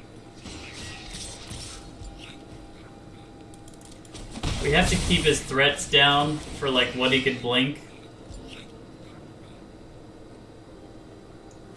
Because we can't stop Thassa.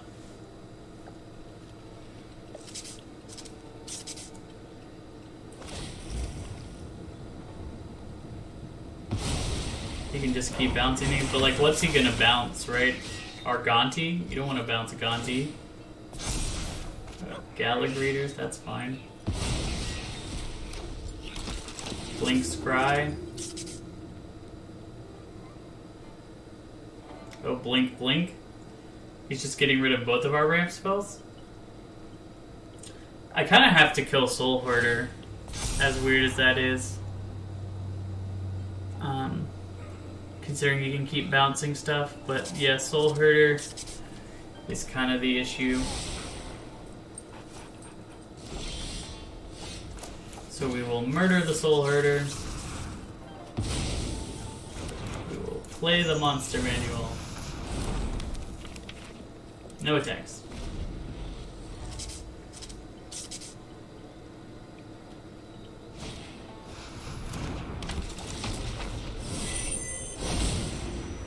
I really wish, like, this has happened a couple times when I've been playing this game, is that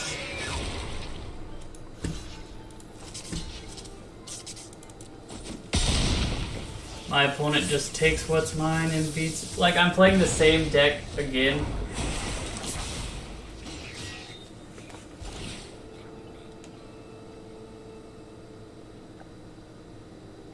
He's got my Yarok now, so it's like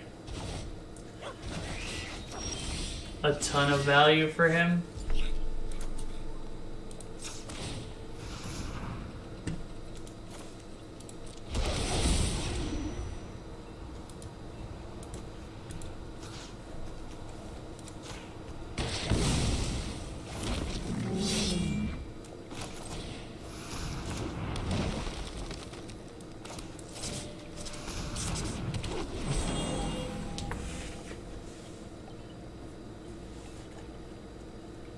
The good news is that the Titan can keep gaining me life if it wants to. The bad news is he has so much advantage on us that the only way he's gonna lose is by milling himself out. Yep, you can't really attack, can you, friend?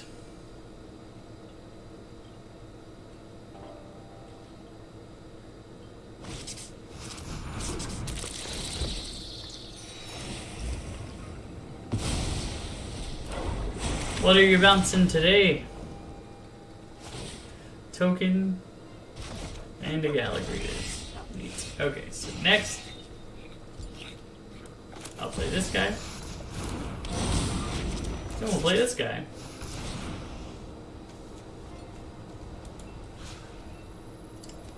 Sure, we'll blow you up.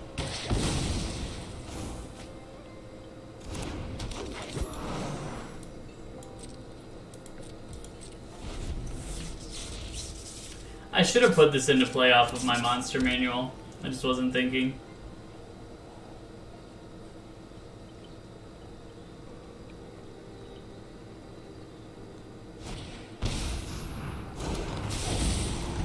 Okay. I've had enough. Ugh. If I could only not play this exact one deck, wouldn't that be fantastic? Let's hope to dodge the blink deck. And that is another thing that I've had happen to me multiple times. Maybe it's because the archetypes are so narrow, but like getting paired against the same thing twice in a row feels very sluggish.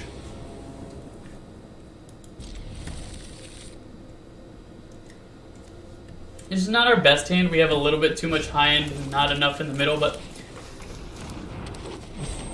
a couple draws could change this around significantly for us.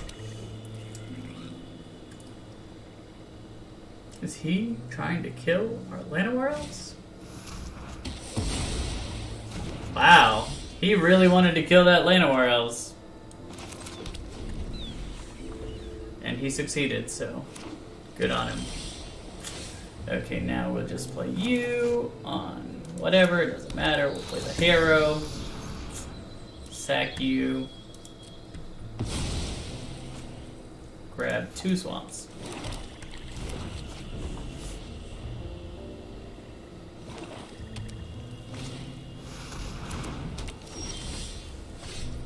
Okay, play this. Play Yarok.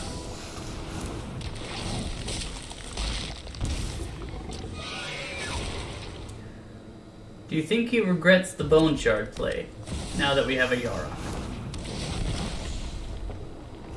Sure. What's funny is Crux of Fate can now just kill dragons. Yeah. Destroy the dragons. Goodbye. We need something else to pair with this anyway. Junji. Not afraid of a Junji. We'll play Gallic Readers. We'll play the mill 5 cards, return a creature. Ooh, Gonti with Yarok. That's what I'm talking about.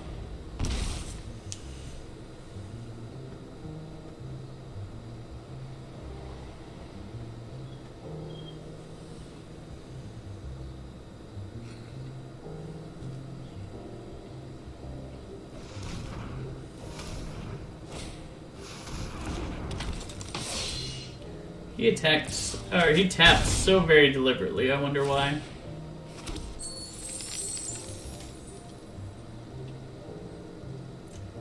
He wanted black and blue up for a purpose, I imagine. Getting Gonti down is going to be great, though.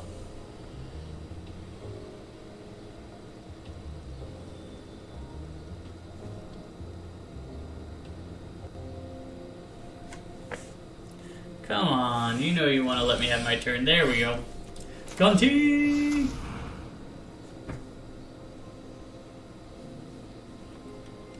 I want to see what you're working with, and I want it too.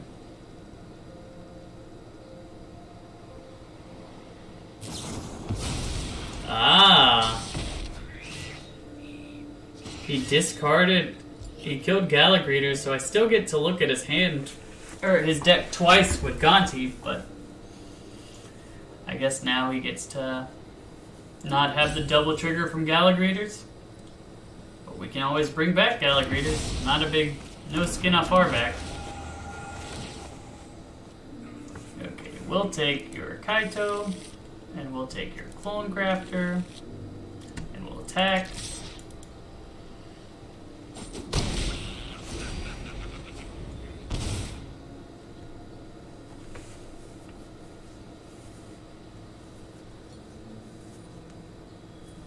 I think things are going well. This game seems to be doing pretty good for us. Not to brag, but my friend's kind of a big deal. I love to make a splash. Playing some planeswalkers on his end, that's fine. Not super worried about that. Oh, nice. Now if we draw a land, we did not draw a land. So maybe we just play Clone Crafter.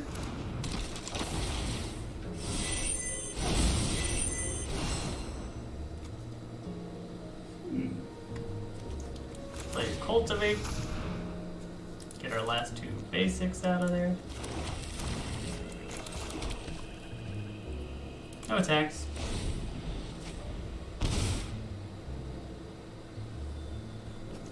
Chaos Veil. That's pretty neat.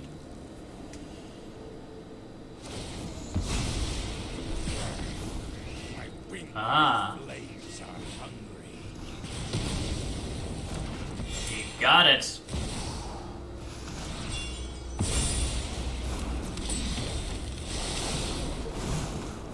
Him drawing a card there actually stops his Robber of the Rich from doing anything. That's funny.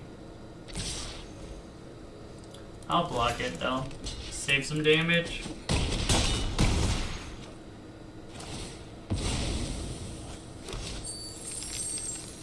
Wish we had that Crux of Fate back right now. Nature flows with vigor. Ooh, that is a solid draw. So I will murderously ride you.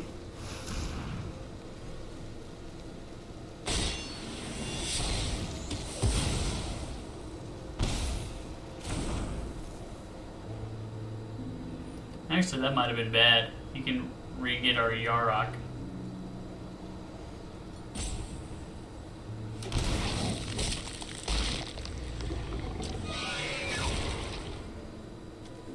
Play Kaido. Make a ninja. But yeah, things are bad. Things are looking rough. Powerful won't help. I'll do it myself. I got someone on the inside who can help. There was a turn where it looked good, but I think just having him draw 2 cards a turn made things too difficult for us. Such is life. Daughter Dater. Interesting. Yeah, we're dead. He killed us. We are dead. We should not have killed. I need to read cards better. That was completely on me as far as having the Yarok on his side of the battlefield. It probably wouldn't have mattered. We were in a rough spot either way, but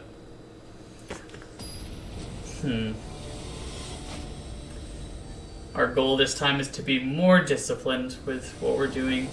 We want to try and get out in front of our opponents is always the goal. This is a hand that doesn't really do that, but it does have some pretty good catch-ups, so I think I will play it.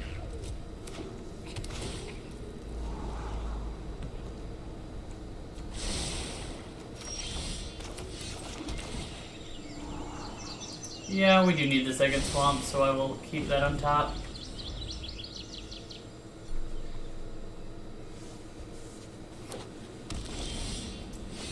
Okay, play the swamp. Next turn we have the option to Murderous Rider if he does anything too significant. That was not too significant, so I guess we'll just play Llanowar Elves. Next turn we'll play Vivian and try and kill his Chromatic Lantern. He seems like our greedy deck might want a Chromatic Lantern. Oh, perfect. Perfect. Okay, so now Forester Island. We do not have those, so glad I looked. Play our Vivian. I think I just crushed the Chromatic Lantern. Get that out of here. No perfect fixing for you. Next turn we play Yarok. I've seen worse. I mean, that's fine. That doesn't bother me too much. I see why he did it, though, right? Okay, we'll play Kiora. Bet you've never been And then I'll just haunted by attack a your crack face. before. We could play Turn Timber next turn. So that's probably the play, is to play Actually, we want to play Yarok first. Yarok first, then Turn Timber. Okay. I'll sack a Llanowar Elves. You got it. That seemed pretty low value for what he could have been doing. We'll play our Yarok.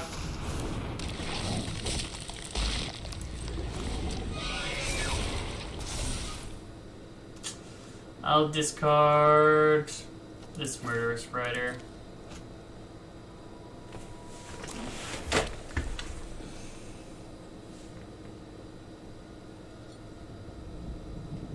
Next turn we play Turn Timber. Hope to hit basically anything. Our opponent's deck is so greedy. I mean, ours is greedy too, but like, not as greedy as theirs. We're not playing full 5 color. Gala Greeters? Seriously? That's the best we could get? At least we get to draw 2. And we get to scry 2. Okay, next turn will be a good turn. Yeah, I'll attack you. Why not?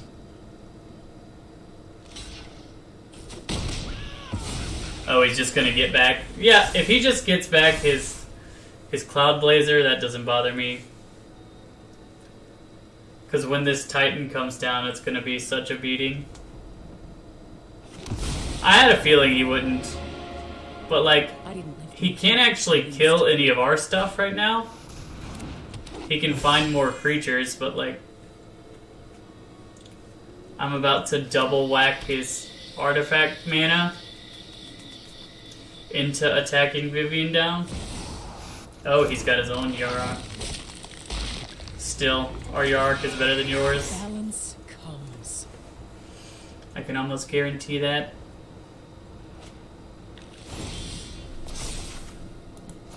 Good news, friend. The Titan is here. Destroy artifact, create a rhino. Bing. Put a counter. Destroy artifact, create a rhino. Create a treasure. Gain 2 life. Draw, draw. Draw, draw. Look at all that drawing. Okay, now we'll play you.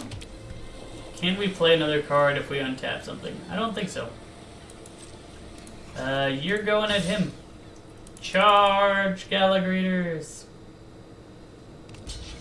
Oh my goodness, he's willing to trade a Yarok for loyalty points on that guy? I'll take that. Nature. And sure, we'll just untippity tap Surges, and life put you in the thrives. graveyard.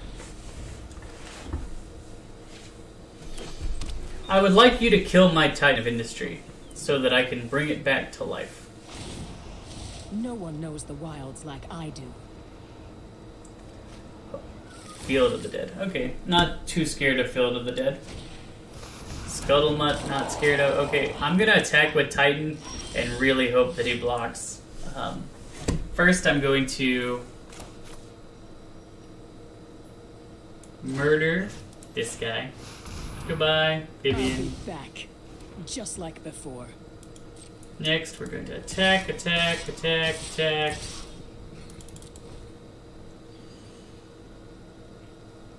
I know you want to block with your Yarok. I know you do. Oh, interesting. He does not want to block with his Yarok. To the point that he took just a ton of damage. We'll play this guy. Let's put a counter. Let's make a treasure. Let's draw 2 cards. Let's play this on green. If we untap a land, can we play anything? No, so we will untap this guy. One drop ripples and grows. Things are going pretty well in this game. 2 zombies, but like, what's 2 zombies gonna do, right? You left the Titan on the board. Kiora with Yarok is nasty. You're making me crabby. Okay. So, they don't even let us finish. Well, I mean, we were far ahead, right? We were going to win that game, but...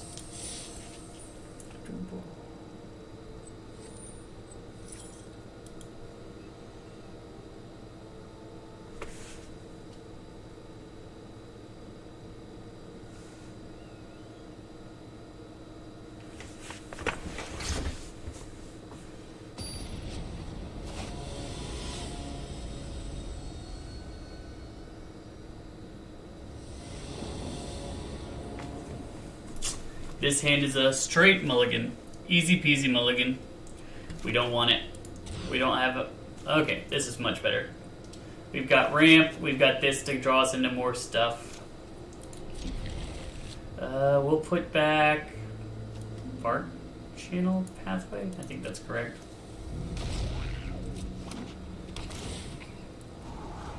Hopefully he doesn't kill our elves. That would be annoying.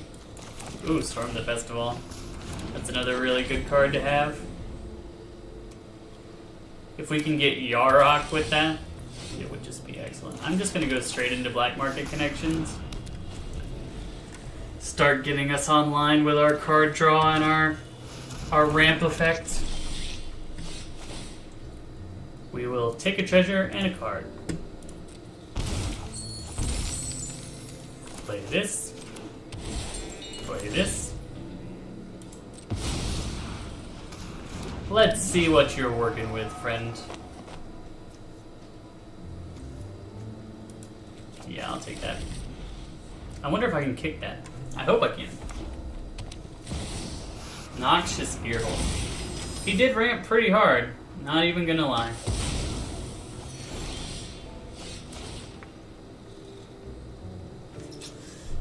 We'll make a treasure, draw a card. Play this. We'll play Gallagreators. We'll play Caryatid. Make a treasure. We're ramping. That's gonna hurt, but the Titan of Industry should help our cause. Ow.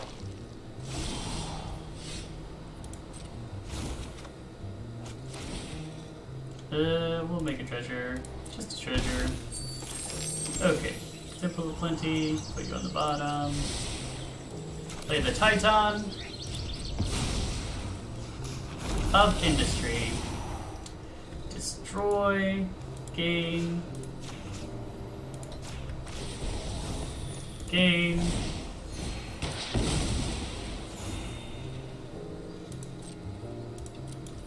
Okay. That wasn't too bad. It's not ideal by any stretch, but we're back to 9.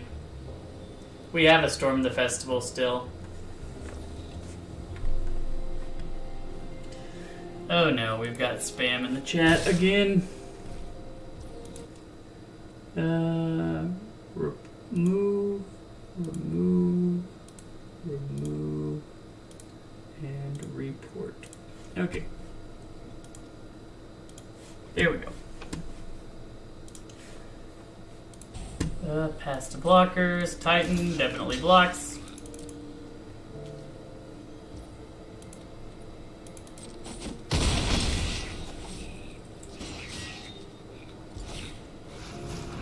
That's totally fine with me. We have reanimation in this deck. What does Rubble do?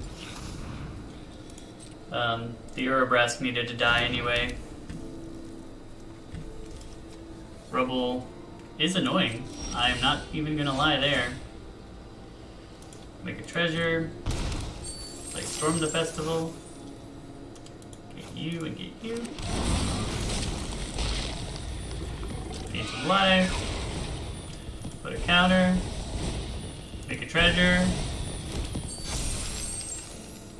And then we'll play the Great Hint.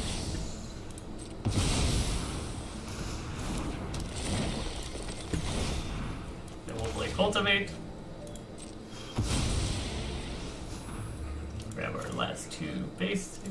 Or two of our basics. Play it. And no attacks. Okay, now I'm feeling good. I think we've survived. He can't rubble us for enough to die. And we're gonna start gaining a bunch of life again next turn. With our recast Storm the Festival. There we go! We did it! We've gotten all the way up to 3, or is it 4? Did we hit 4 yet? We're at 4 wins! One more and we'll have made all of our earnings back. We'll be in a really good spot. Come on, Bergie, don't be playing Blink. Don't be playing Blink.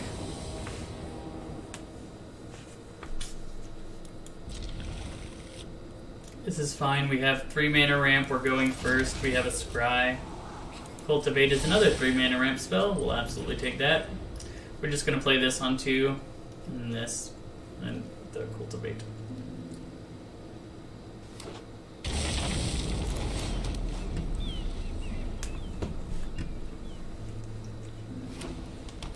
Okay. That doesn't look like they're in Blink. Oh no. Are they 5-color Blink? Is that what's going on? Please just be playing Charming Prince for value. Please don't be playing it to Blink. Those games are so grindy. I don't want to grind all day. Cultivate.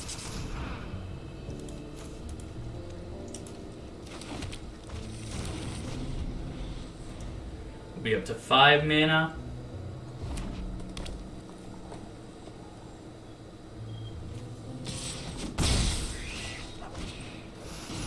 Interesting. I wonder what they pick here.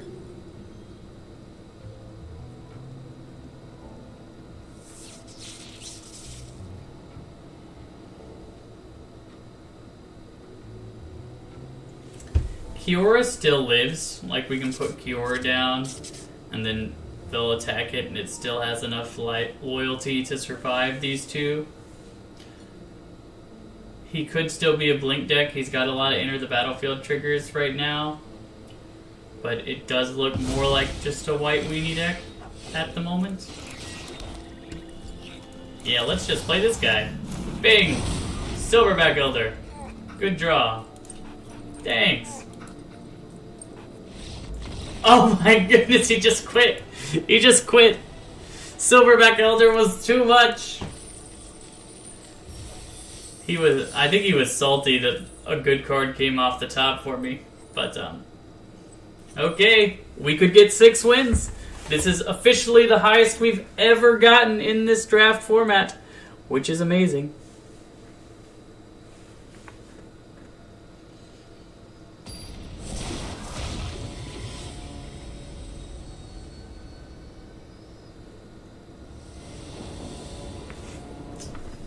Okay, I'll keep this. We have 2 mana, kind of ramp. We have a Scry to get our 3rd land. That would be too greedy. I'm just going to try and find the land. We don't want to find cards that get us land. We just want to find our land. Okay, perfect. We found our land. Esper Sentinel is annoying. In fact, if he attacks with it, I'm going to block. Even though Gallic Readers is very good.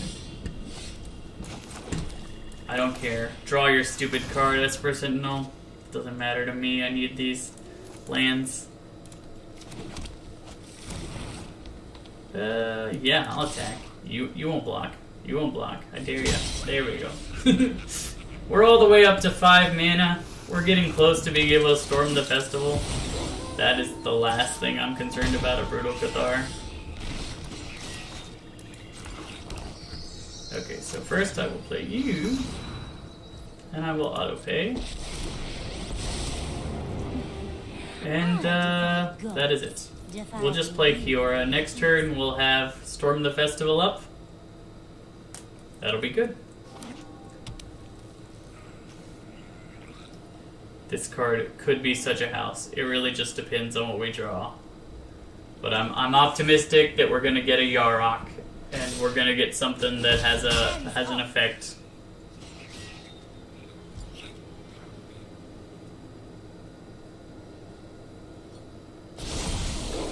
Interesting that he just chose not to.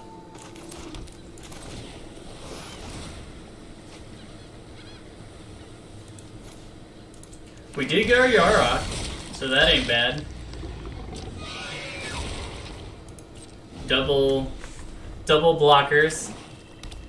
We didn't flip the Moonrage Brute, so he's not going to be able to take one of our things unless he plays 2 creatures, which he's not doing. Hooray. Okay, that's perfect. He might take our Murderous Rider. Yeah, that's fine. That is fine. Wait a second. That guy just has haste and lifelink, so we have lifelink. Might as well gain our life. Doesn't have Death Touch. Goes to the bottom of our library. Would have been sacked anyway.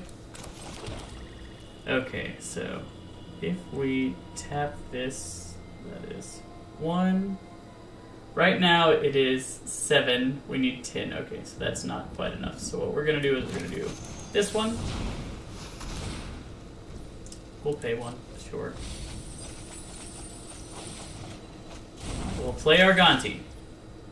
Oh wait, we will untap one of these lands. And we will play Arganti. Splash.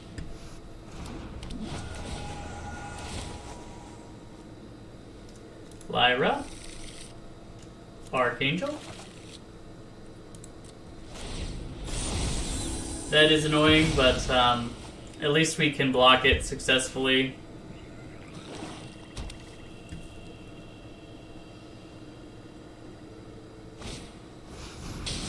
Okay, so he's just going out for the kill the Kiora plan.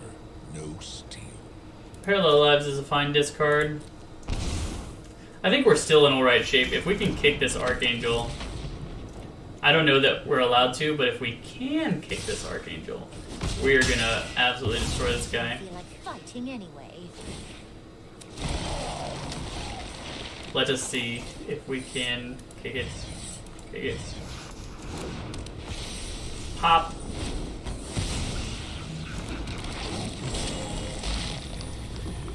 Treasure. Counters.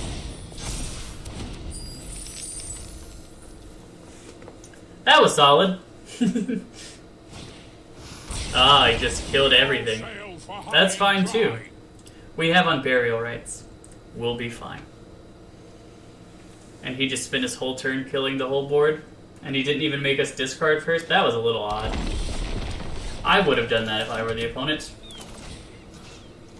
Come back! Come back!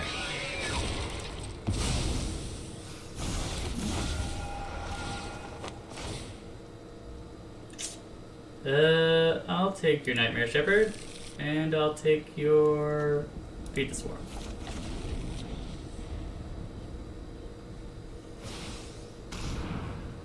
Interesting that he just got his Lutri.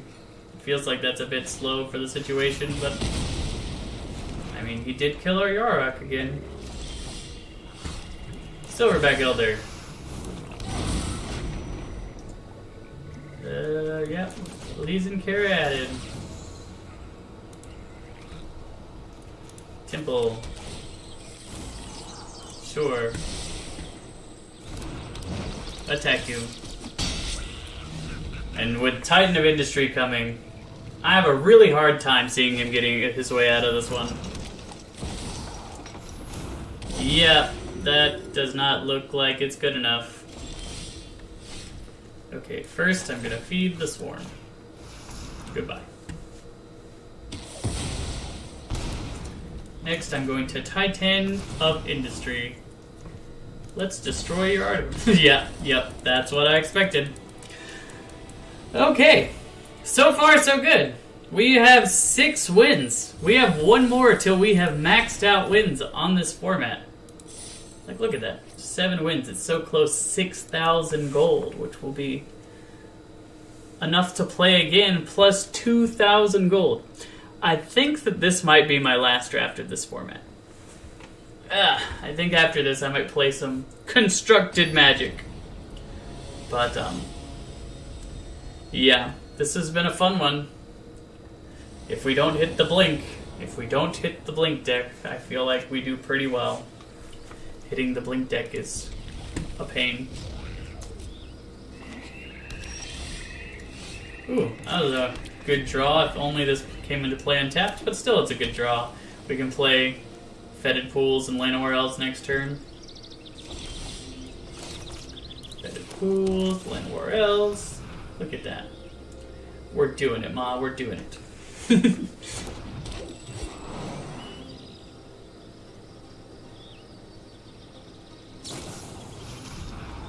So he's just using it to scry 2. He's not actually putting a land into play.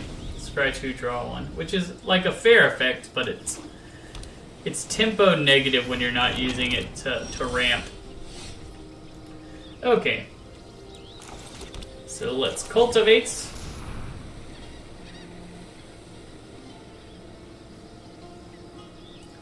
Grab you, put you into play. And then we'll just attack your face.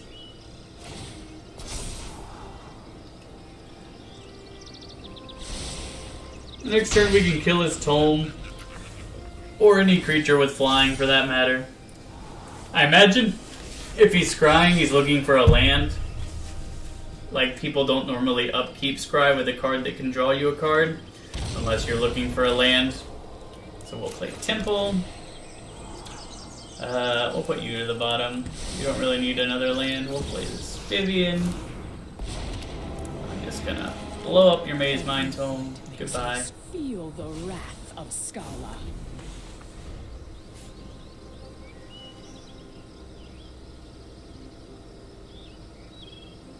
There shall be no more scrying for you, son. He looks to be in the same colors that we are. Binding of the Old Gods to destroy Vivian, I imagine. That is fine. And it makes me very glad that we... okay, I'm just going to play Parallel Lives. And then I'm going to do Zoological Study. And get our Yarok back.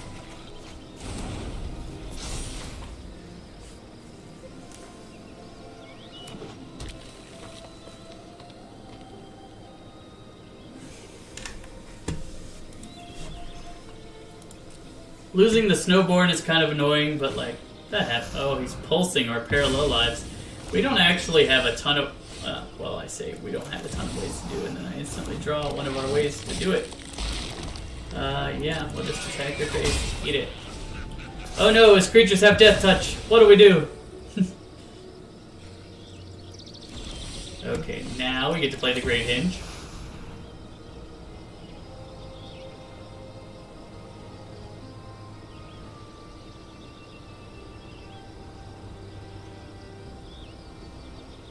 Cedric K. Reminds me of the good old Cedric. Okay, we'll just attack him. That's fine. Yarok's still in our hand, like it's not dead. So I'm not worried about that. I'll just play it again.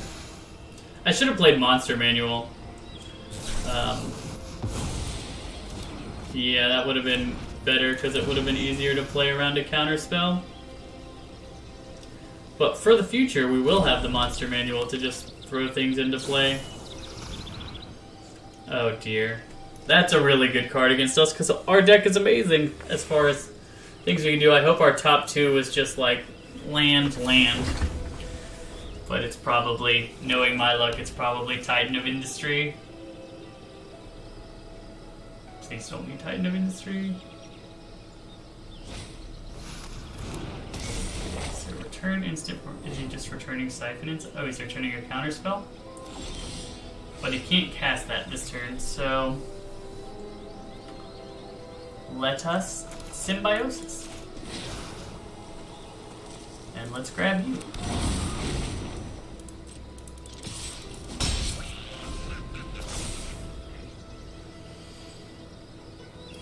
He's just gonna pulse it. But we will have the dollhouse.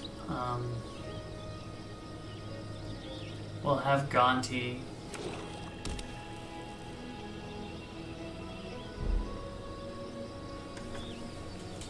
This game is gonna be hard. Our opponent's deck is good. I think we might end it less than 6 wins. He has a dismiss. We can play around dismiss if he holds it up, which he is holding it up. So we will play around it. We will just activate our monster manual.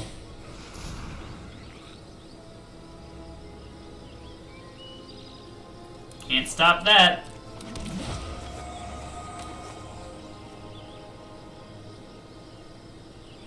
Ooh.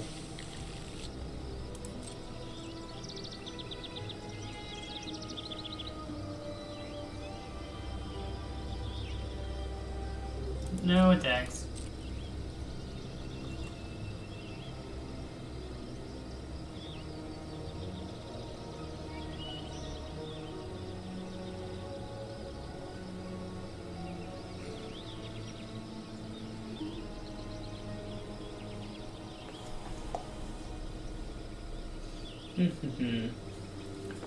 I hope the third part of his Mirari conjecture is not going to be significant for him. What is he looking at? He's looking at graveyard significantly, which makes me think that he might have something. Okay. Yep, no, that's fine.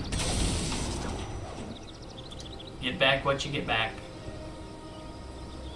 He could Maelstrom Pulse twice to try. Yeah, I think that that's his plan. Maelstrom Pulsing twice, getting rid of Gonti and Monster Manual. And then hold up Dismiss again. But the good news is we have this way to stop Dismiss now, so I'm not as worried about it. The question is whether we'll have something to play that's underneath the mana cost that will make him... I'll play this Cold Steel Heart. Why not? On green. And then I'll pass. Like, you're not doing anything, opponent, so I'm not doing anything. I'm not just going to run into your counterspell. If you ever tab out, then I will run into your how about no? That's my Siphon Insight, actually. You may not have realized, but it's mine. Okay, so the counters are done. All of that is done. We can storm the festival next turn. I really hope he doesn't hit Titan of Industry, otherwise we are absolutely destroyed. Actually, we have Crux, but it depends on if he puts a shield counter on. Okay, he has his own black market connections. No blocks. Okay, hope he doesn't have another counterspell.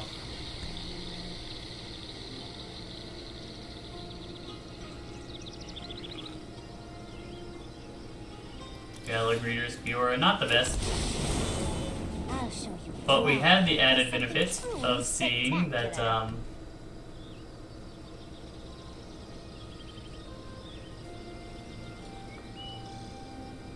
that our Titan of Industry is still in the deck somewhere. Dollhouse is going to be awesome. We can untap immediately Nature and flows activate it bigger. and get back. Let's get Gonti. No, let's get cancel. Let's get Yarok. So.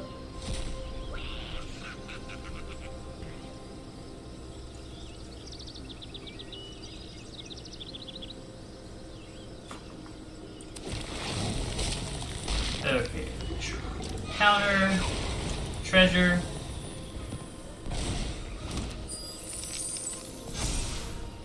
The reason we went for that there is so that we can, next turn, try and get double Gonti.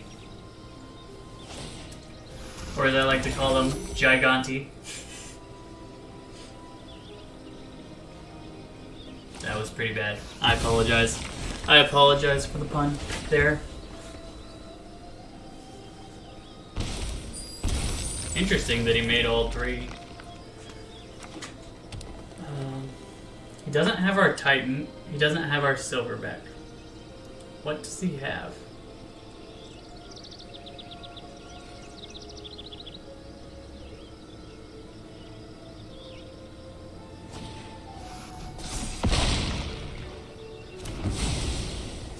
That was interesting. Why did he make it so big if he was just going to smack it into our guy? Yeah, block. We have really good things to do with our cards, and I don't know that you do. Okay, next we cast on Burial Rites. Getting back our Silverback Gorilla.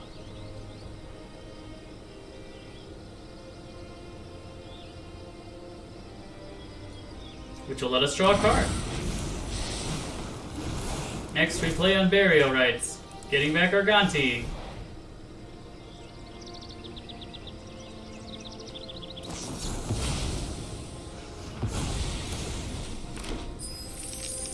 Next we play our Black Market Connections.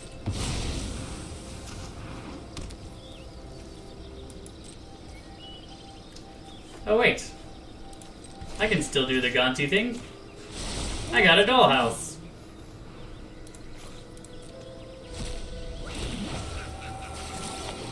Give me that gear hold.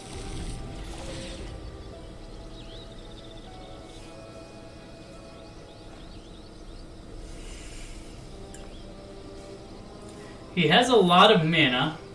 I'm curious to see what he's doing with it.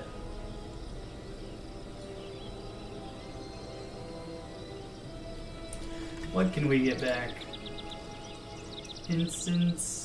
We have 0 instance. Oh my goodness, we can get back nothing with this Gear Hulk. But surprise blockers are surprise blockers, right?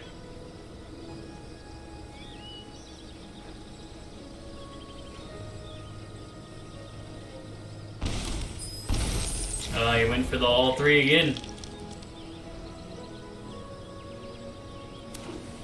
He should... Oh, he just took a land from us.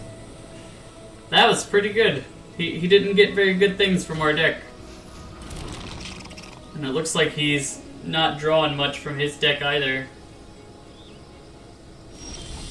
Okay, so. Treasure card, this thing. We want them all. Our Black Market Connection is much better than your Black Market Connection. Let's destroy yours now that we're thinking about it.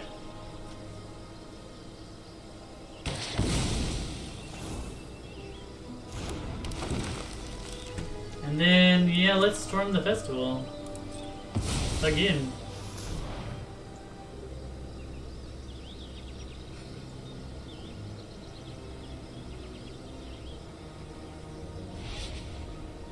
Wow, that was the saddest Storm the Festival I've ever seen. Yeah, I'll just untap you.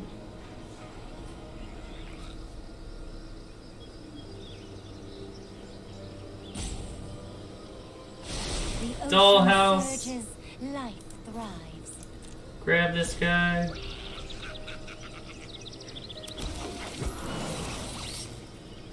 And no attacks for right now. We're just in a commanding lead and we will maintain our commanding lead.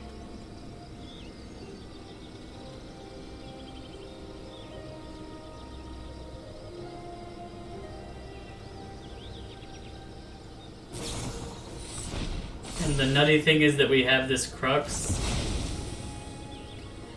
for if things get out of hand. He has fight effects, which is kind of odd to me. Like, why not have the black removal instead of the green removal? How many cards do you have left? 10? I wonder what he's stating towards. I'll make a treasure and draw a card and make a 3-2, sure. There we go. Get her done! Wait, cancel. Let's just game 4.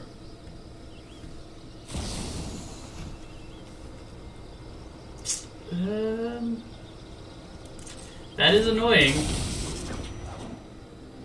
He can stop our thing.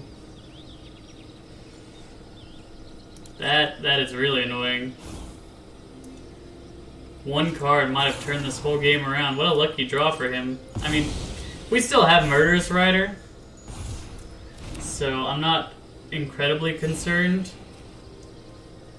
As well as we have... I'm just going to play this guy. Ba-ching, ching, gain 4 life. Draw a card. Play a land. Do we have any... Oh, we're out of cards in our deck. Oops. Attack you! We milled ourselves out! That's nuts. I don't think our opponent has realized yet what we've done.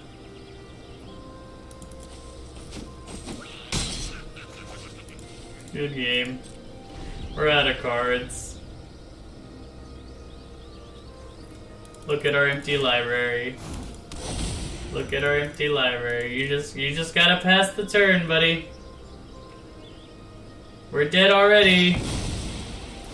You just gotta pass the turn. We were too greedy. I didn't realize how few cards we had left in deck. That was nuts. Surprise mill out. It's funny. Skimpar Avenger. Werewolf Pack Leader. I mean, these are solid cards. Do I want to play one more or do I want to move to Constructed? Hold on. Let me make a text real quick. Easton.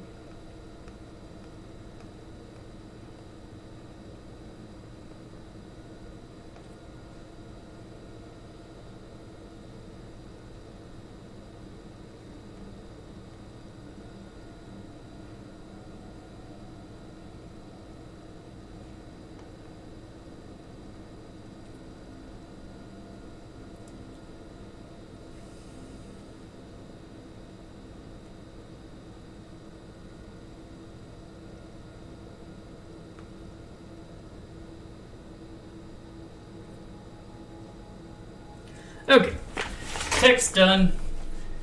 Midweek Magic Phantom Bot Draft. Okay, we'll just play this. It is the Chromatic Cube, but it's a bot draft. Nothing says Chromatic Cube in a bot draft like taking a Nicol Bolas first. But, Cruelty of Kicks is a good card. Soul Servitude is a good card. Rafine's Tower, just to get us our 5-color start. Young Pyromancer as an early play. I think we're going to take Lull. I'm just going to pick the Planeswalker. Won't you stay for dinner?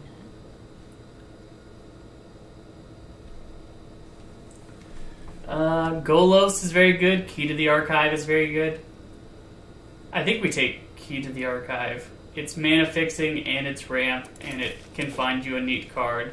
It does everything. It does everything. Hostage Taker is very good. Agent of Rafine is funny. I like Agent of Rafine a lot. I think we do just take the Hostage Taker. I wonder how highly this game prioritizes lands. I'm going to grab this one. It's already in the colors we want to play. We don't have to play 5-color. We can just play Chromatic Lantern is a solid fix here. A Triome. We'll take it.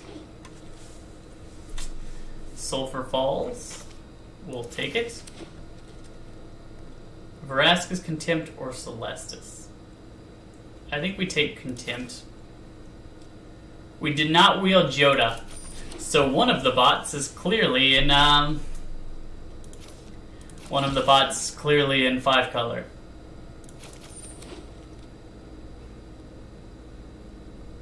Agent of Rafine or green-blue land. We don't necessarily need a green-blue land at all. But, yeah, I'll take Agent of Rafine, sure.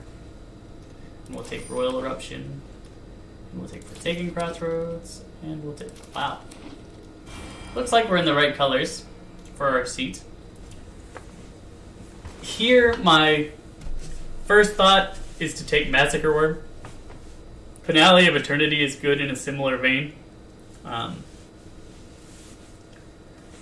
But I think Massacre Worm is just easier to be good than the other one. Liliana Dreadhorde General is very good. So we'll take it. Master here. Firemind Vessel. Ramp. Solid ramp. Clone Crafter's good, but I think we just take Firemind Vessel. Like, you want Artifact Ramp when you're playing these Gigantosaur Planeswalkers. I think we do take the removal spell, though. And then we'll take Null Priest or... Null Priest is good because it's reanimation, but also Ruinous Ultimatum we could take, which is just, I think, the best way to come back in a game. We'll try and put more emphasis into our 5-colorness.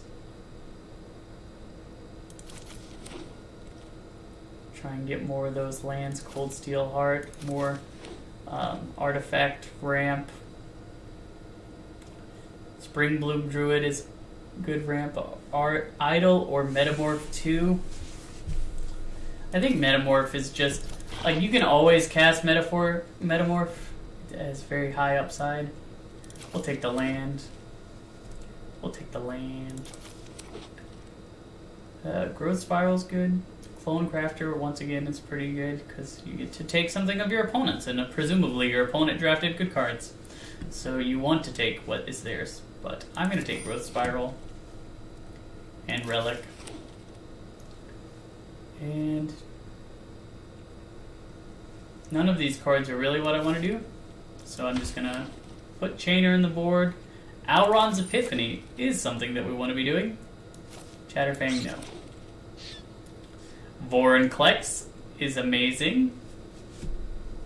But are we a Vorinclex deck?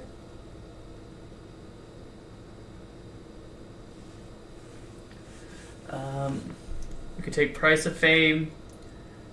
We could just take the Fixing of the Triome. I think I might just take the Fixing of the Triome. Yeah, we'll take the Triome. Angrath or Yawgmoth? Probably Angrath. I just want all of the Planeswalkers. A chase stokes The World Tree is the best fixing in the whole cube. Kolaghan's Command. Solid card. Yeah, we'll take it. Shark Typhoon or Sorin? I'm gonna take Shark Typhoon. Like, we're ramping a lot. I want this Yarok, but I think Dryad is better for us here. Karn's Temporal Sundering. We could be an extra turns deck. That would be fun, but I don't think it's necessarily good. Maybe we take Tatiova, and we might play Tatiova. Probably not, but we could. Paradise Druid. Thief of Sanity. I'm not passing Thief of Sanity. I love that card. Another land. Another land.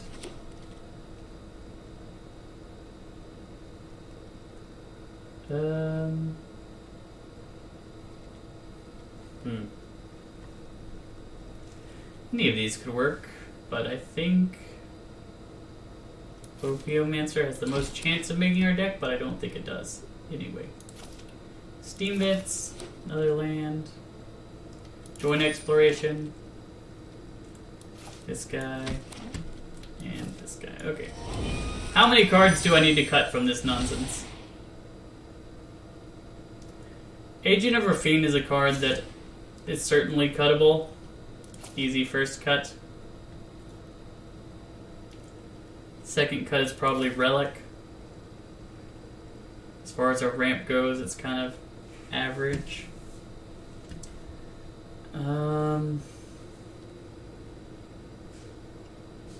Maybe Ruinous Ultimatum is just too much. Too difficult on our mana base. And if we don't have Ruinous Ultimatum, do we really need the green all that? Probably worth it to have the green. I'm gonna get rid of Future Spell Thief. Try it like this. We are ramping for the top end, basically, is what we're trying to do.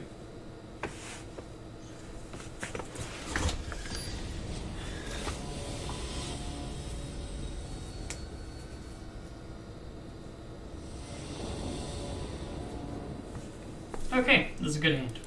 Good hand. Spars, Headquarters, Mountain, Gold Steel Heart. Cold Steel Heart is going to be on black, I think. Yes, Cold Steel Heart on black. We can play Hostage Taker next turn. Hopefully we draw more lands still. There we go. More lands, exactly what we're looking for. And we're not going to play Hostage Taker out to nothing, so we'll let him try and play a card, and then we'll play Hostage Taker.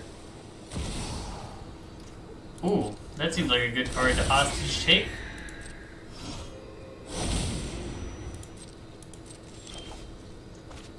So we'll play you, tapped, Hostage Take your Oracle of the Alpha. Now we can cast it on our turn and put the Power 9 in my deck. Or he can get it back and put a second copy of the Power 9 in his deck, which will make our Nicol Bolas do even more. So right now we have 5 mana, this will be 6. We could play Shark Typhoon or Liliana, Dreadhorde General, or we could just play the card out from under Hostage Taker, which is probably what I'm going to do if he gives me that opportunity.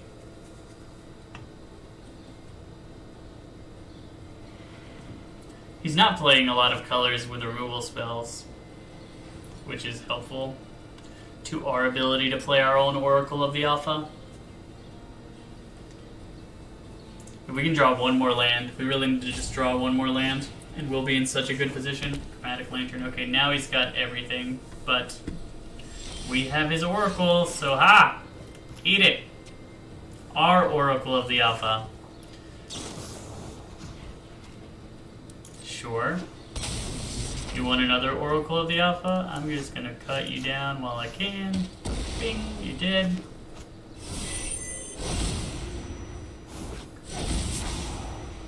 How many Moxen you want in your deck, son? That's my question for you. Like, yes, the Power 9 are like the strongest cards in Magic, right? So there's definitely incentive to have them in your deck, but at a certain point, you've watered down your deck with a bunch of Mox. Which happens, but that's fine for us. We just need one more land to play this, and we'll start exiling our opponent's hand away. Ooh, yes, just give us one more land, and we'll be in such a good position. Yeah. Wait, did we go first? Is this a tap land? Let's try and put it on blue. It is a tap land. World Tree's good, though. We can play this, make you sack your 2 creatures. Oh, both of us sack creatures. That's fine. We get to draw 2 cards. Ooh, we got a Time Twister. That's neat. He got another Mox. Like I said, he's watering down his deck with these Moxen. The other cards are very good, obviously. But like, oh my goodness, Shieldred. Well, we gotta kill that. Luckily, we don't have a creature. And our Nicol Bolas can kill that. So we will. Goodbye. And now we'll create a zombie. And we have a Time Twister to refill our hand completely if anything ever gets out of hand.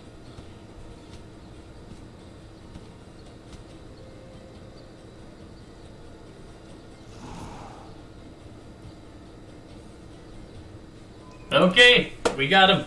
Good. Liliana and Nicol Bolas teaming up for a really good victory. That's one win. We get a prize of overcharged amount. So basically, this is just a free 3-game draft of the Chromatic Cube. That's cool. I would recommend always playing the midweek Magic stuff if you're trying to just build your collection. It's a really good way to do it. Okay. Once again, we have Cold Steel Heart on 2. Hopefully we can... Drawing Key to the Archive there was actually fantastic. Now we really need to draw a land, though. We need black. If we draw land, we can play Key to the Archive, and we'll be in such a good spot.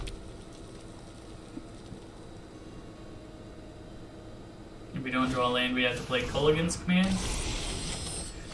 Chromatic Lantern is fine. It's not ideal. We didn't draw the land, but... Do you want to attack us with a 1/1 opponent? You do. So he's got a 3-drop that's worth playing, he says. Is he Colligan's commanding us? No, he's Opio, man. That's not so bad. Okay. Now we play this. Now we play Key to the Archive. Everything is ramp. I'll take this card right here, and I'll discard Royal Eruption.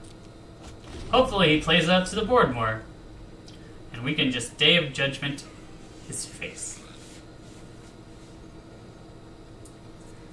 He's looking at our mana like, oh my goodness, he ramps so fast. He's only got 3 lands, but he's got 7 mana. Of any color. He's just taking up his hanger back. That's interesting. Okay. So here's what I'm gonna do. Nothing.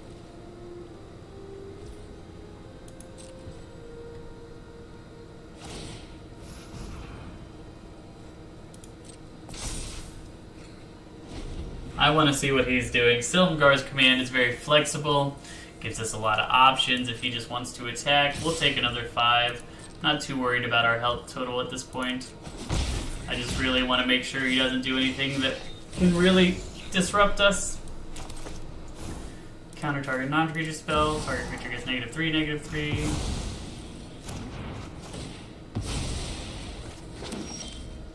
Now we can Day of Judgment, and the board is clear. Perfect. We get to play Bolus into a mostly empty board next turn. And then we have a Metamorph. If we want a Metamorph.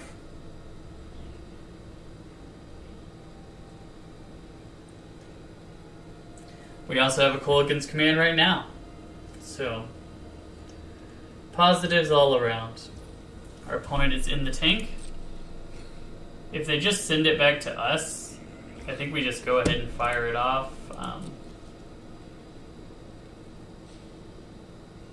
Nah, not worth it to fire it off already. We'll play Swirl Tree, we'll play Snickle Bolus.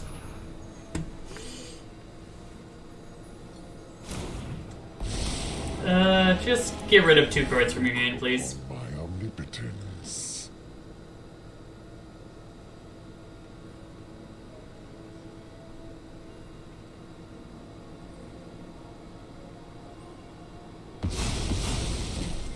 What did he get rid of? Ooh, Meat Hook Massacre and Zap Vitality. Zap Vitality can hit Nicol Bolas. I wonder if he's just got a removal spell for it. And that's why he was okay with letting it hit the battlefield. It'll still be a 3-for-1 if he removes it, but like 3-for-1. Okay, he doesn't remove it, and we win. See, this is how it's supposed to work. This is what all of my draft videos were supposed to be like. Bing! Burn down the house. Nice. Not a bad card to get. And hopefully the cosmetic is for a card that we actually use. That would all be fantastic.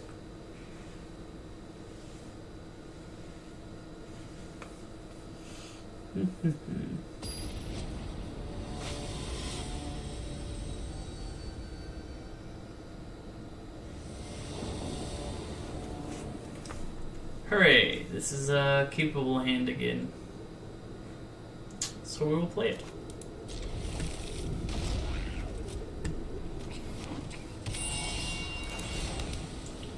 Decline. If we draw an instant or sorcery, maybe we play Pyromancer, but otherwise we're just going to play Cold Steel Heart.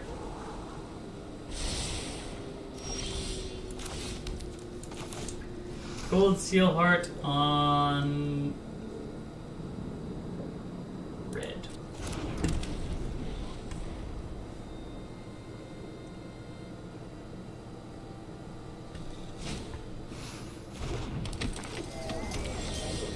Okay, so we could make a copy of that guy.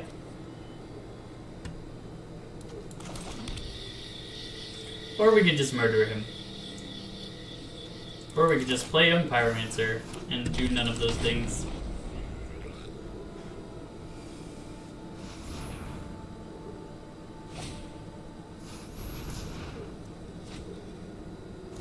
Maybe we should have killed him. Like, his card draw is very good, but like...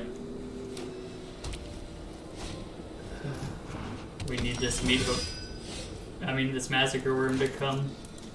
Stat! Chromatic Lantern! Phyrexian Metamorph! Adeline! Of my own. And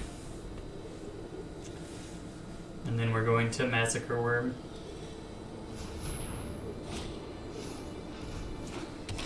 So he's a full-on token deck. Interesting.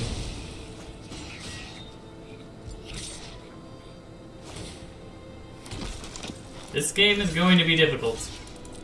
We are in a losing position. We need to find something that brings us back. Jank Diver has gotten on top of us very quickly. We are regretting the Menagerie play right now, for sure. Well, we Massacre Worm, get rid of a guy, have a blocker.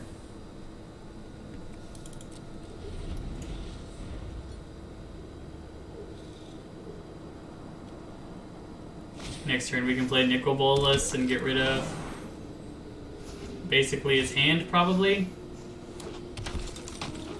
is our goal. If he attacks with Adeline, we will absolutely block it with the worm.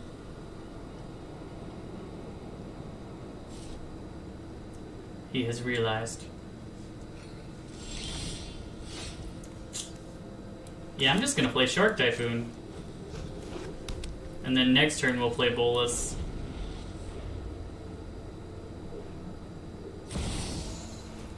Holy butts. That was a beating. That was a beating. We have died. Elish Norn was unexpected. Nobody expects the Spanish Inquisition.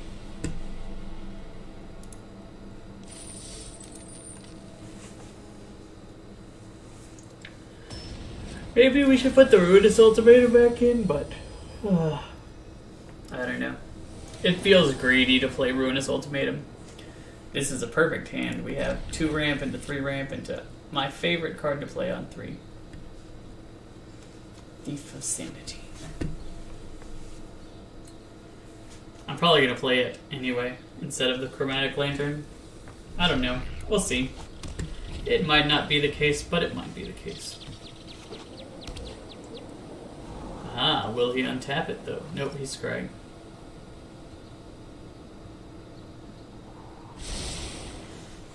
Okay, so play this, play Cold Steel Heart, choose black, because Massacre Worm is probably our hardest thing to cast.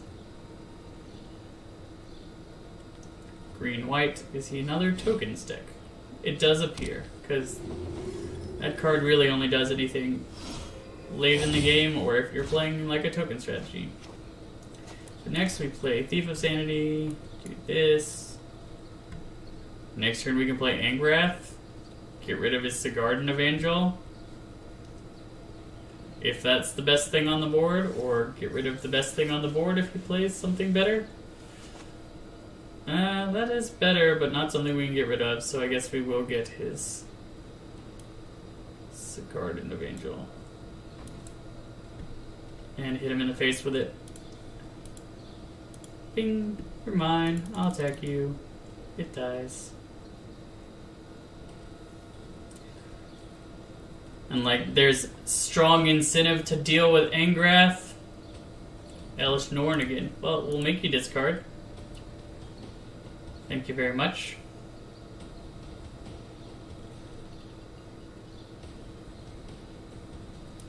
Play this. We'll play you. Yeah, I'll do it. I'll cast it like that. We'll take a Massacre Word. Sure. And we'll play Chromatic Lantern.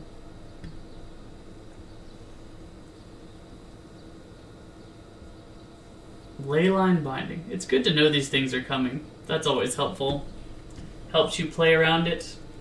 Also, the fact that he didn't have any lands last turn. Oh, this is going to be a good Massacre Worm. Die, everything. Sack for your life, friend. Do you want the Leyline? Like, the other thing is... Okay, I guess he's going for lands to try and get to Elish Norn? Or he's not going for lands. Okay, he does want lands. But, he will be punished for that too. Because if he tries to keep his Elish Norn in his hand, I'm just going to get rid of 2 cards out of his hand with my Nicol Bolas. So play 1 card. That is my hope for you, opponent, is that you play exactly 1 card. Here. He did not. Okay, we'll just play Nicol Bolas. And get rid of 2 of your cards.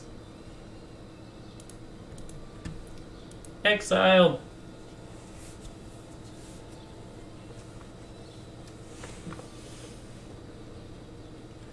Ah, we got the Elish Norn. Cast out. Yeah, on the Bolas. Well, Bolas did its job already, right? It got rid of his Elish Norn.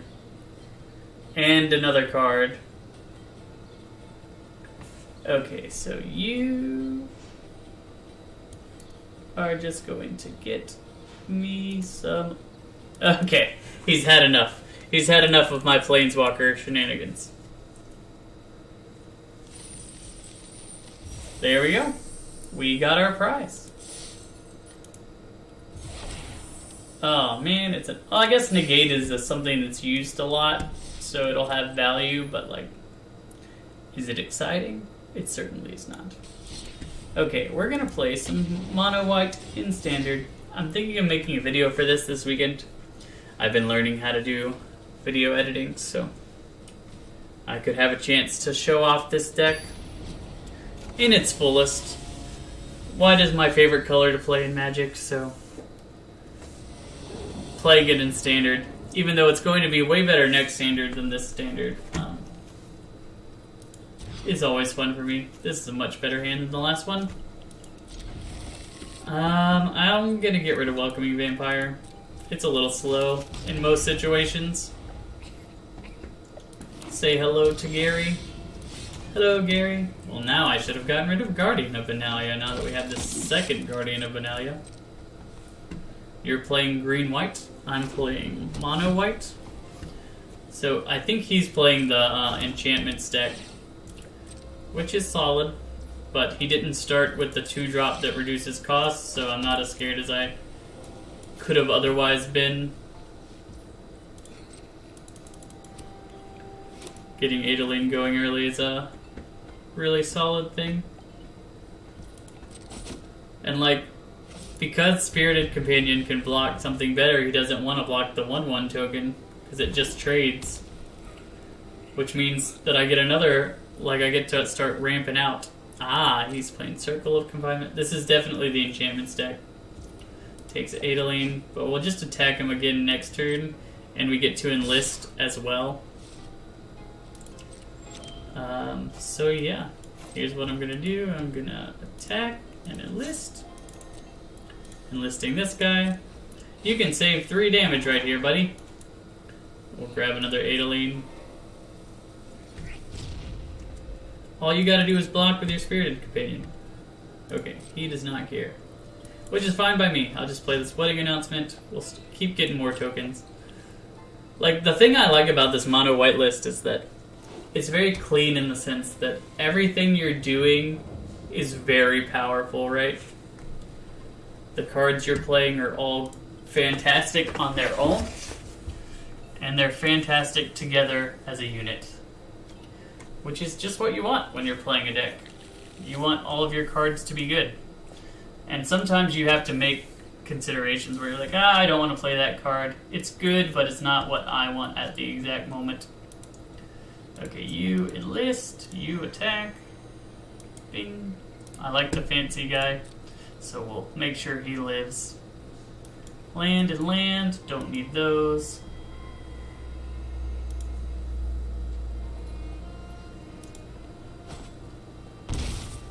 Okay, things are going pretty well. We're drawing cards. Wow, there were 3 lands in a row right there. Good game, he says. Is it good game because we won, or good game because he's beating us? Like, this is the problem with saying good game early. And I talk about this way too much. I understand. And I apologize. But, like, there's an etiquette to saying good game in a way that is meaningful to your opponent to let them know that you actually think, hey, this was a good game. And then there are ways to say it which make your opponent think, maybe my opponent is trying to BM me because they just won. And it's hard to tell. Oh, another circle of confinement. You gonna get Adeline again this time? You see, look at what just happened. So, now the question remains, did my opponent mean good game, as in I win, or did it mean did they win? Because right now it's looking a lot like it meant, hey, sorry opponent, I win. Which would be total BN on a high level. It's good that he traded now because he won't get the opportunity to do that after the wedding announcement flips.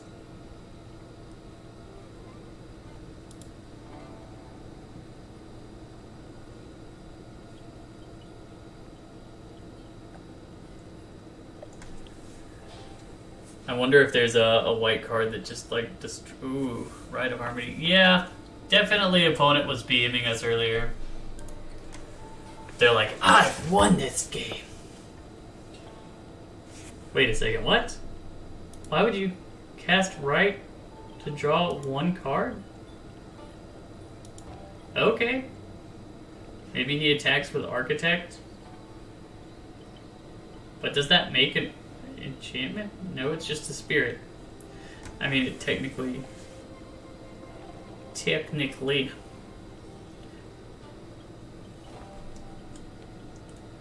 Catilda is equal to the number of spirits. Flying, lifelink, protection from vampires. I might need to Brutal Cathar that guy. Just by letting the turn pass is probably the play.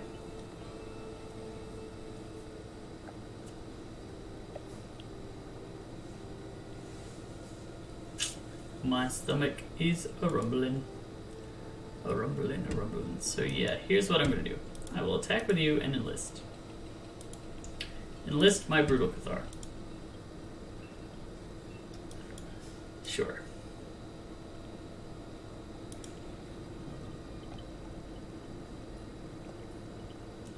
Yep, sure. Drops it to a 5/5. In the turn, let it flip. So that we can use it again next turn. To get rid of Catilda. And we have 2 different things, like there's no way for him to disrupt our hand in a way that will stop us from being able to do that. The only thing he can do is get rid of the Brute. Which, to be fair, he has a ton of enchantments that get rid of things.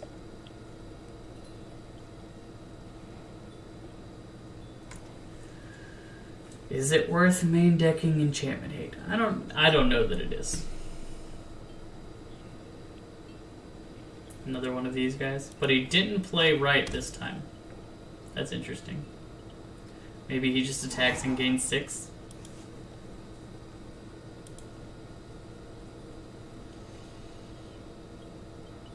It does appear. We will kill off this guy. Absolutely. Goodbye. Architect of Restoration.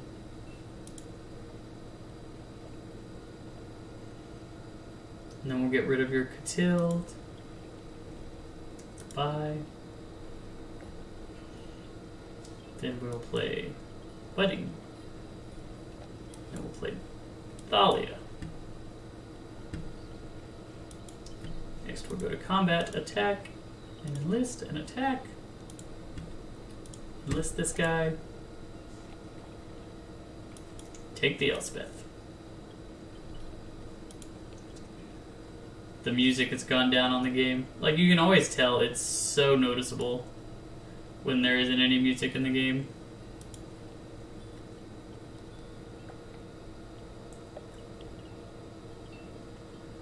Or Thalia is keeping us from playing our Elspeth. That's funny.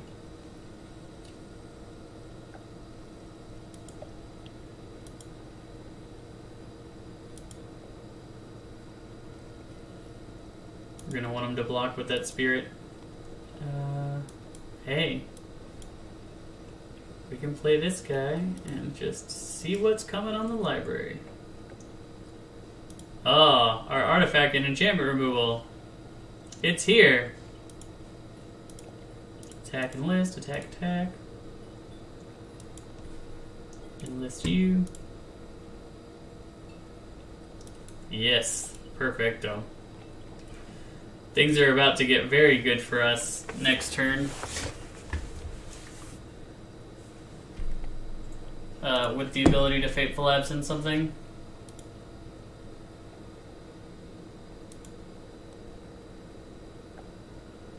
As well as Hopeful Initiate, get rid of something. Thalia continues to make things just a little bit annoying. They now fly and do all those things. Gotta kill the spirits, but he can't attack. He's gotta play defense.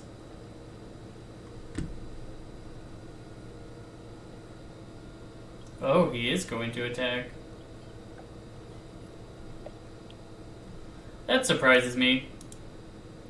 Because, like, he knows that I can take counters off of wedding festivities, right? And start getting my stuff back. Oh, we can only use it from creatures. Oh, well. Now I'm going to murder... I'll murder you. Sure. Bing. Dead. 2/2s. Another enchantment. Wedding announcement. Combat. Attack. List. Attack. Attack. Attack. Another BM good game from our opponent. As always. He's the epitome of BM.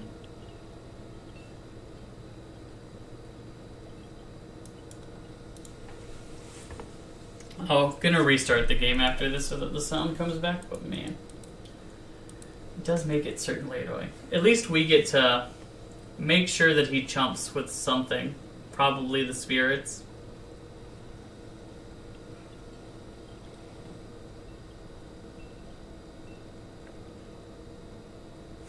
Yeah, sure.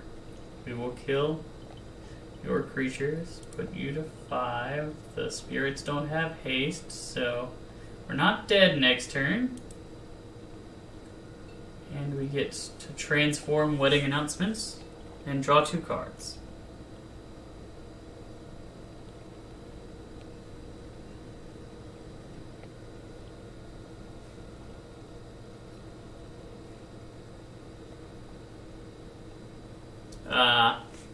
This is why he was BMing us. Because he had a card that just made one of his Jukai Naturalists huge.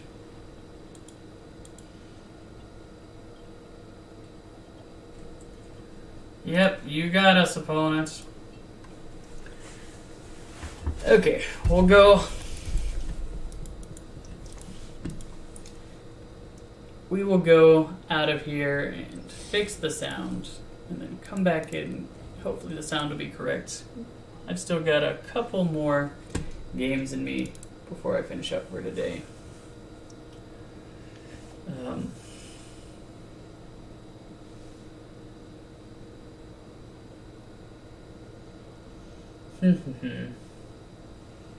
At least we got to 6 wins in the Chromatic Cube draft. Like, that was really what I wanted, right? I had not had the ability to get up to 6 wins. I hadn't been able to get over, like, 3 wins, so... Highest performance. Faith 22. Faith is an amazing name for a person. So, I like your name. Hello, Faith 22.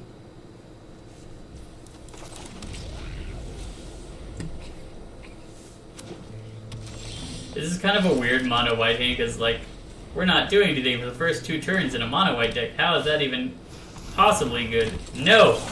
No more of you. Goodbye. This deck is everywhere, and I hate it.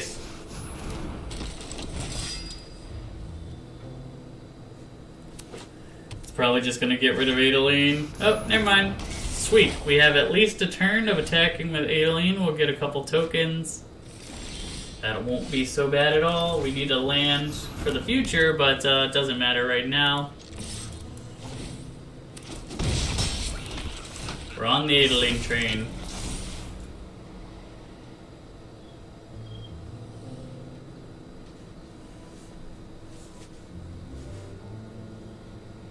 If he has another naturalist, he could put it into play through this, and that would be a beating. Oh, it's Catilda. That's not as bad. But, oh, he is just bringing back the naturalist. We're gonna Brutal Cathar that next turn. Ironically, the Catilda could not be Brutal Cathar'd. This seems low value. At most, he's getting like 2, maybe 3 draws, which I guess that's good enough.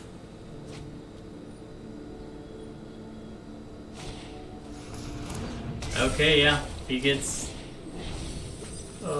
quite a few draws, because it's also enchantments, so that was a lot of drawing that he just did. I gotta make sure to get rid of his naturalist for good this time. Goodbye. Then I'll attack. Want to encourage some trades here. That's perfect for me when we're trading. And I'm glad that you like it as well. Having the land is good. Wandering Emperor now becomes an online thing for us. He didn't cast the rights, so he doesn't expect to have enough mana. He needs the naturalist for that. Luckily, Chi-Chi's the Curing Resolve before the transformation. Oh my goodness, he's got another naturalist? How many of these things do you got? I've killed so many already. I'm gonna kill that one too. But the question is how. Right now we're just gonna attack, and we're gonna see if you do something silly.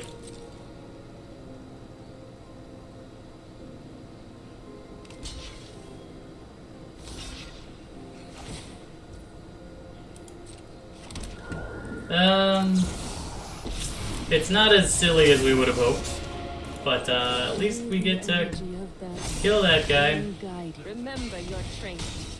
and deal a lot of damage. And draw another card.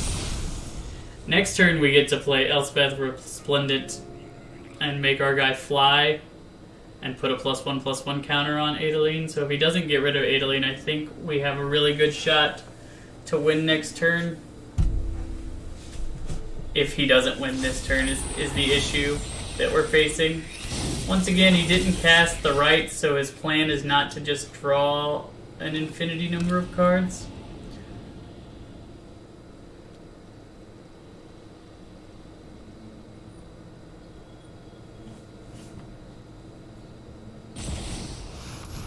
Sarah Paragon, that's interesting. Because I think that lets us... Oh, he can block with Sarah Paragon. He will have to block with Sarah Paragon, but he can block with Sarah Paragon.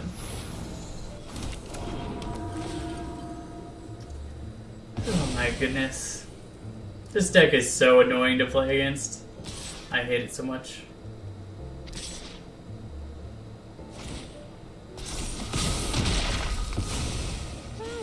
bad. I made a mistake, but the fact that it just constantly, consistently goes off and off and off and off and off and off, and like I'm having to kill that, so I can't even kill what I want to kill.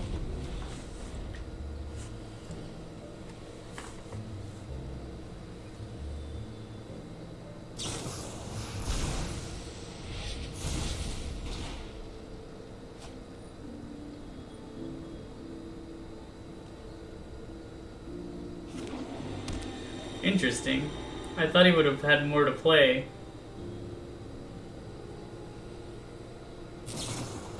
Ley line binding. Is he getting rid of our vampire? Yeah.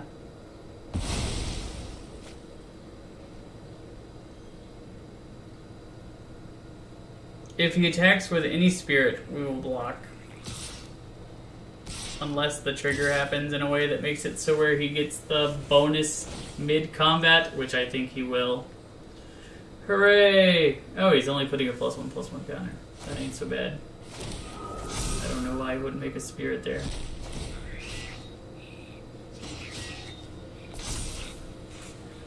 Yes, I will block you.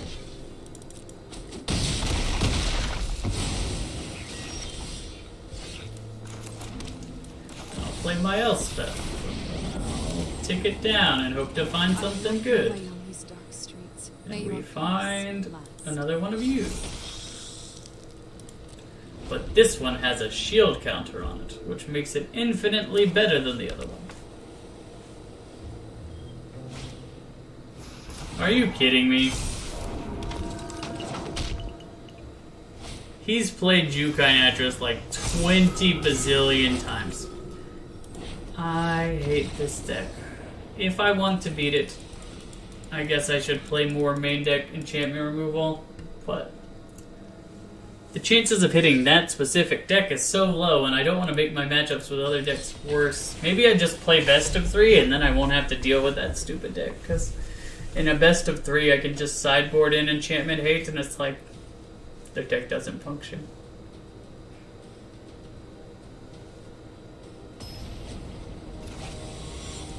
Everything they have is an enchantment.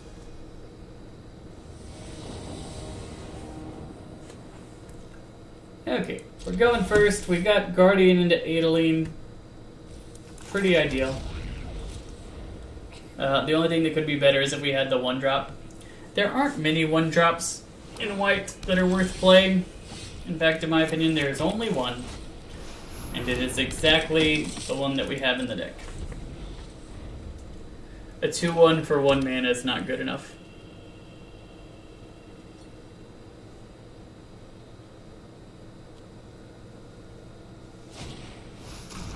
Tenacious Underdog. I wonder if he'll block. He might. He might try and force my hand there, but I will most certainly still attack. I'm encouraging him to attack the 1/1 though. Or to block the 1/1. Because otherwise it's like, do you really want to block the 2/2? Nice. I didn't have anything that cost 4 mana anyway. I'll absolutely indestructible my guy. And put yours in the graveyard. Now we can play Welcoming Vampire, which is like the best Adeline combo ever because she makes it so where you draw a card every turn.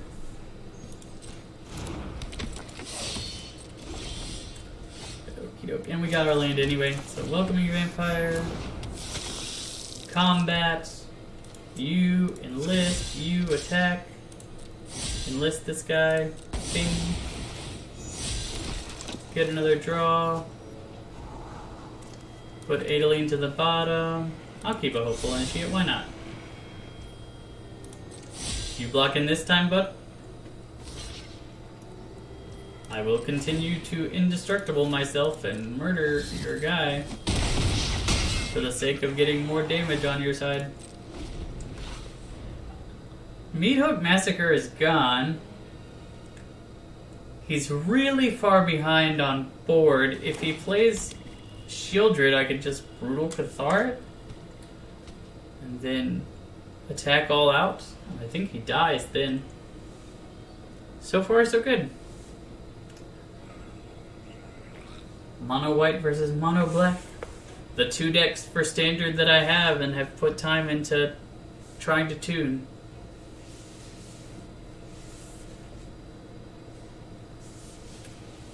This is very different music than the new Capenna one that I was hearing either today or yesterday, I can't remember. Yep. So, we have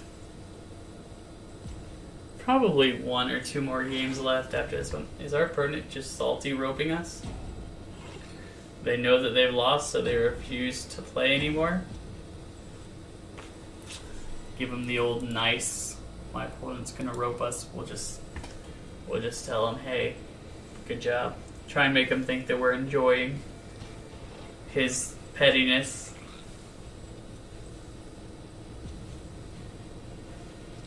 Some people do relish when the other opponent is so salty that they just let the time go. I normally could care less. I don't need my opponent to feel bad for me to feel good. But hey, let's just attack him. But he'll just rope again.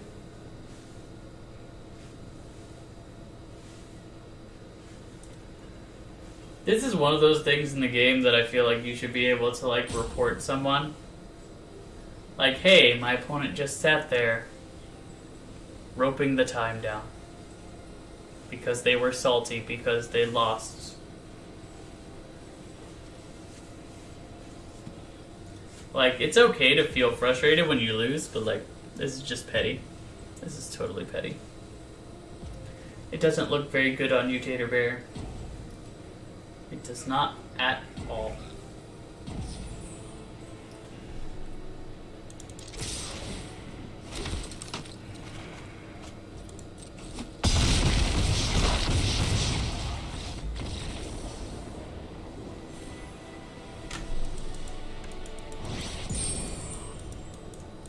And we're plat tier 3 in constructed, which I think we were before those 2 losses earlier.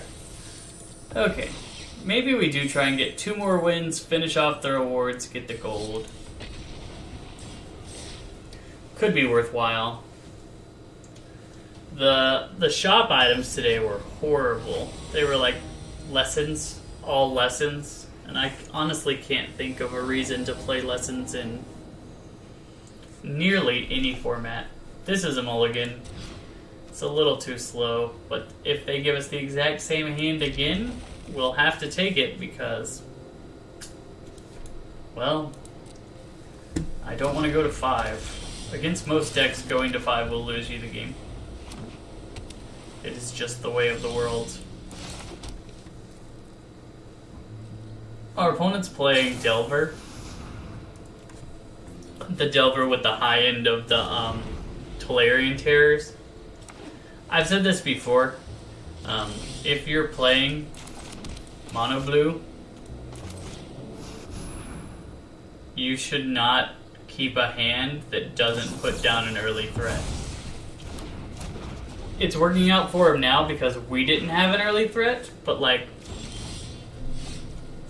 there were so many chances for this to go wrong for our opponent, including this one, where I just stuck a creature and he doesn't have anything, and now Thalia is taxing all of his effects. And now he's playing Haughty Djinn, but he can't protect his Haughty Djinn, so I can just kill his Haughty Djinn. Murdered. Straight murdered, and I know that he can't counterspell it unless he has exactly Spell Pierce, which is such a narrow card in this circumstance. Oh, I guess he can do it. Just need to fight through 2 okay. Now he's beating us, but the theory behind what I was saying holds true, whether the practice in this exact game holds true.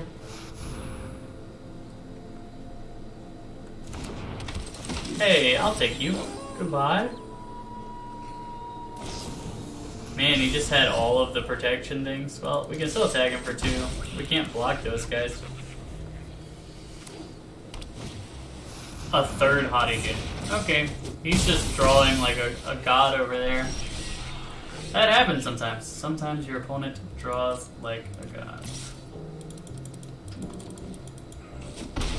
Yep. Good game. You killed us. This guy kept a bad hand and it paid off because our hand was bad too, but we can't mulligan to 5, right? Such is life sometimes. You don't always get punished for your mistakes, and sometimes you do get punished when you don't make mistakes. Life is inconsistent like that. Nikolai. Yeah, I'll keep this. Turn 2 Thalia, turn 3 Welcome Vampire. Solid, solid. Thalia has proven way less survivable than I would have hoped. Like, I'm a Death and Taxes player at heart, and Thalia is like the best card in that deck, but it hardly ever gets past turn 2 in my experience. Which I guess, hey, your opponent spent a removal spell to kill your Thalia. That's not so bad. But, ooh. Okay, my Thalia is still alive. That's good. Okay. Continue drawing lands, also good. We'll see what opponent wants to do here as I threaten to give them 4 damage. They accept. Now we can play this card.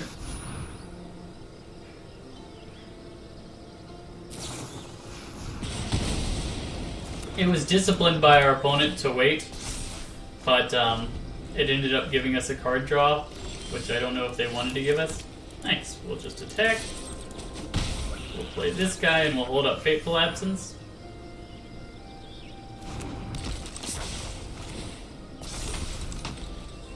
So, seems difficult for our opponent. Yeah, difficult for them to come back having missed those land drops.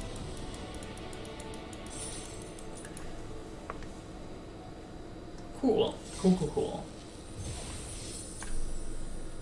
So one more win, get the last of our things, and then we'll call it a stream.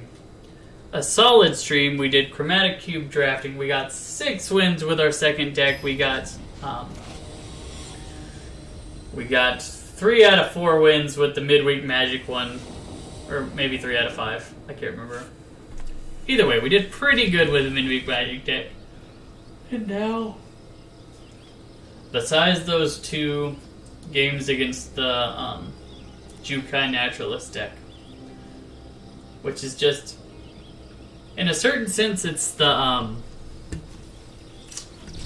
if you want to win like a tournament or something in Magic, you typically don't want to be playing on a fair axis, and that is what that deck does. Like, its goal is to be unfair, it's to cheat cost, it's to get 2-for-1 deals with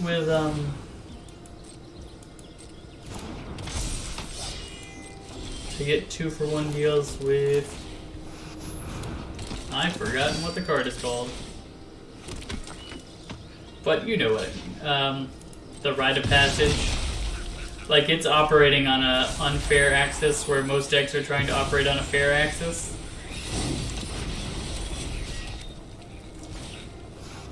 Okay, our opponent had a really good run out, but I don't know if they're faster than us, which is funny. Why on earth? I guess he can make it not block. Okay, we kill Rada, so we can block. Adeline's got Vigilance. And, ooh, nice. That was... Oh my goodness, I just misclicked so bad. Okay, you attack. We'll leave you back. This could work out fine. We'll make another token. Adeline now can't be stopped from blocking. Which means we can eat something. Unless he Reckless Storm Chasers Rada to make it not be able to block. But if he does that, we can still block Rada with Guardians. Our opponent is coming in.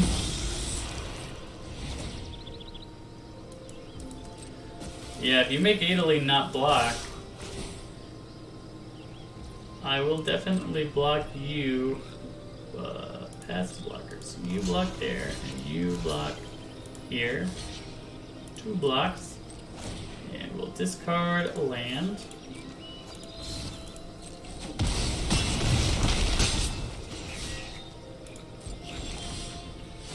And then we play Brutal Cathar.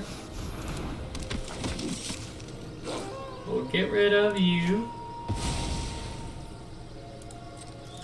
We'll attack with this guy. Make another 1/1. Hit you for 6. And hold up our Fateful Absence with all this stuff. Double Phoenix Chick in the house. But you can't really play defense, can you, opponent? If he has a Volt effect, we just die though. That would be... okay, that's not so bad. Murder you. Goodbye.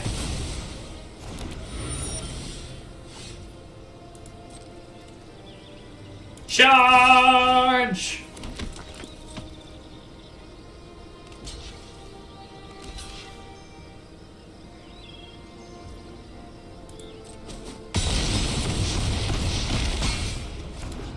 Ah, I might have lost there.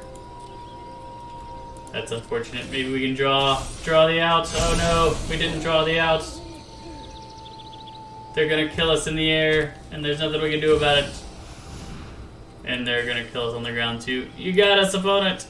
Ah, man, that was completely our fault. If I hadn't misclicked to play the... if I would have gotten rid of the Rana already, we would have been in such a good position. But I misclicked. Fail. Epic fail. This pillow on the back of this chair is so comfy.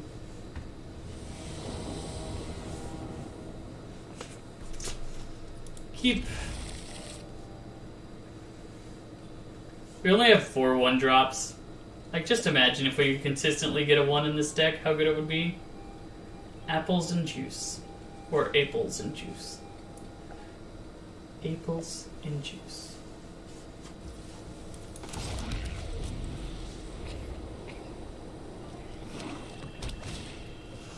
Interesting. He's playing Greasefang in Standard. Is that a deck? Parhelion's not in Standard, right?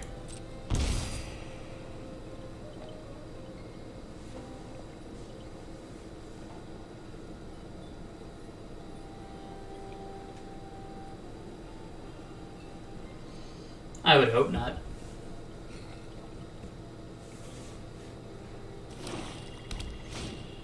He was really considering whether he wanted to play that land. He's like, maybe. But on the other hand, maybe not. We'll certainly attack. If he wants to try and trade, we'll let him. If he wants to play a removal spell, I probably just let it go, to be honest. No, wait. Yeah, no, I'll save it. For some reason I thought it took mana to do that. Yep, we'll attack. Goodbye. Hit him for that damage, play the Welcoming Vampire. I imagine he's just gonna level up. He could have a cut down. He does have a cut down. Solid for you, friend, but now you have a very small evolved sleeper. It's not very threatening. And a Menace 2/2. Also not incredibly threatening.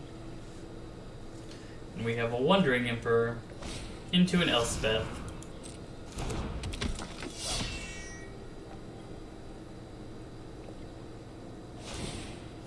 You gonna attack with your 2/2?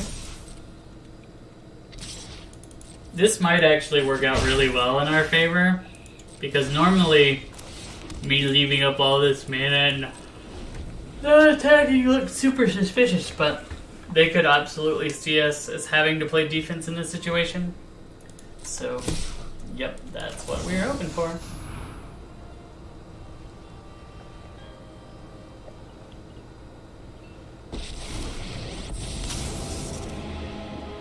And Anyone who harms my people must contend with me.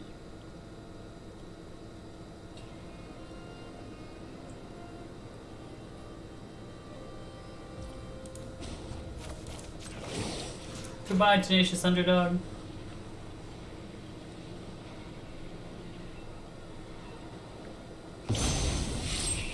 And I can force him to spend all of his mana on his Evolve Sleeper as a trade for a Guardian in my hand. Which I think I will do.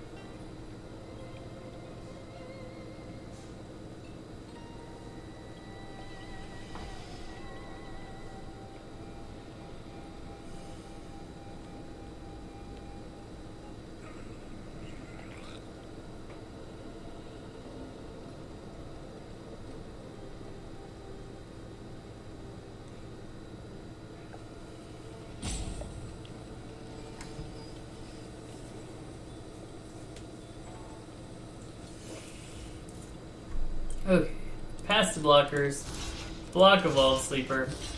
How much do you want it?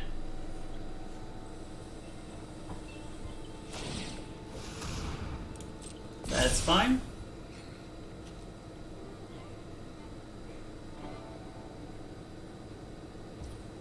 Ding. One on the board is better than one in hand. Look at that. You spent your whole turn doing very little. Now we do this. We put a counter on our Guardian. We put Elspeth Resplendent. Point me towards the fight. I'm ready.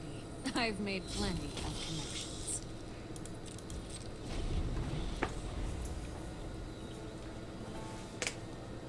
Now it's a question, what are you trying to kill? Oh, that is annoying. That is fairly annoying, yes.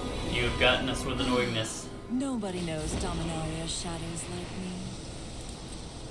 Well, Liliana was the play there. The good news is we can kill Evolve Sleeper.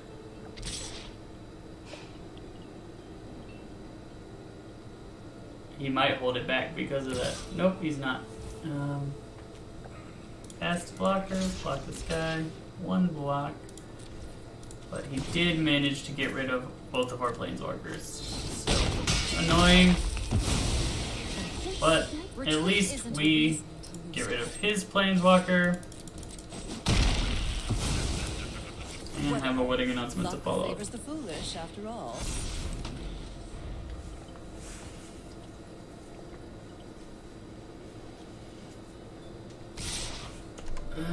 Sure. Why not? Actually, I'm gonna hold it in case he has another Lily. Okay. He doesn't have another Lily, but on the off chance that he did, I was not about to risk it. That's an unfortunate draw. Because now we cannot play anything and he gets a 4/4.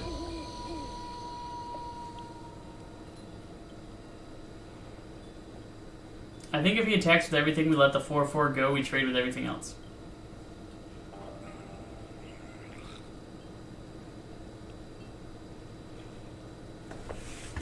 That would be my plan. It gets blown out by him having removal, but we're behind enough that we have to play as if he has nothing. Because if he has nothing, we have a way back into the game, and if he has something, we lose.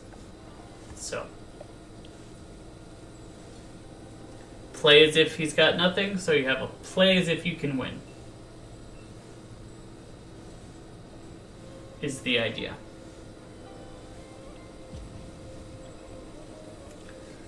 Why are you in the tank, opponent? You're so far ahead. You're so far ahead. Oh, he's wondering if I have a Wandering Emperor? That would blow him out here. Maybe he won't attack with his Glutton to avoid a Wandering Emperor shenanigans. I'd take that.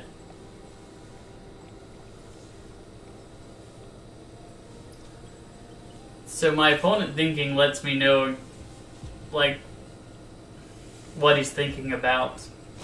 If he just goes a little faster, sure, he might get blown out by Elspeth.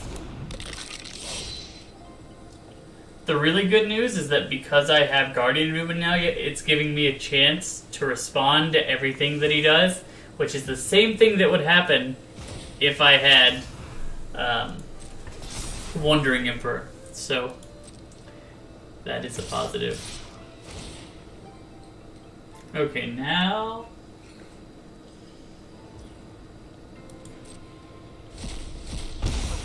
do I just kill the Glutton? I'm just gonna kill the Glutton now.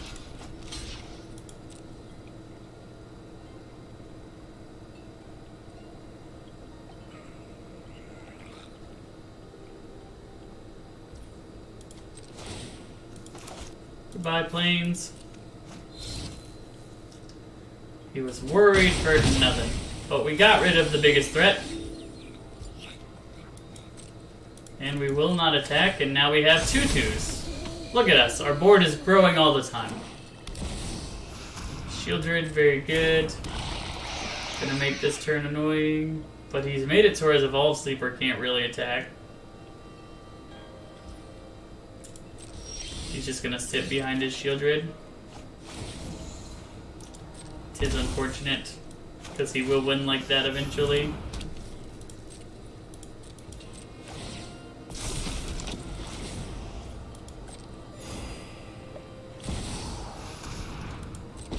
Yeah, we're dead. Okay. Before brunch. That one slipped away. I'll have to check back later and see if there was any way I could have played that differently. It felt winnable, and then it suddenly did not feel winnable. I'll say the Chromatic Cube Draft was enjoyable, but like, I would love a cube without the alchemy cards. I think most people would. So if WotC's looking for a new cube, how about a cube with those old cards, but none of the alchemy cards? Ooh. Ah, we're playing the same list. We have Hopeful Initiate though. Hopeful Initiate is our best weapon against the enchantment decks. Thalia is our second best weapon against the enchantment decks, so we're currently rocking 2 of our 3 best weapons. Hopefully we get another land now. If we don't hit land drops, we're in a bad position.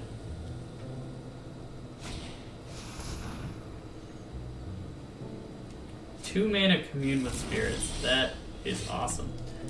And everything is bad because we didn't hit our land drop. But besides that, besides everything being awful because we didn't hit our land drop, things are going well. Okay, we hit our land drop, we got an Adeline. We can attack. You can block the 1/1, but you'll take 4, and we'll still have an Adeline, and next turn we can put a Welcoming Vampire, or we can put a Wedding Announcement. Really just depends. Another Weaver of Harmony. This is the weirdest deck I've ever seen. We got a real funny play next time that I hope our opponent does not realize. We're attacking with everybody.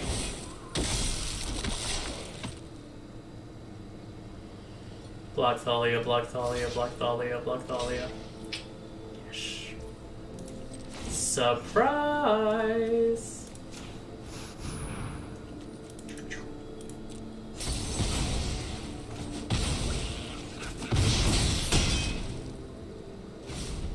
Hopeful Initiate is so good in this matchup. So good.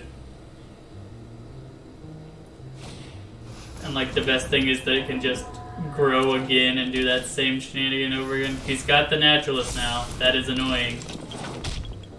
I wonder if he thinks we don't have a fancy play this time. Well, we don't really. I'll play this guy. And then I'll attack with a 4/4. If he wants to trade, that's fine. We have another Adeline. You're it. 4 life. I did not realize how low you were. And next turn we have Wandering Emperor, which will make for a really good time. The Naturalist is basically just keeping these things back to their original cost.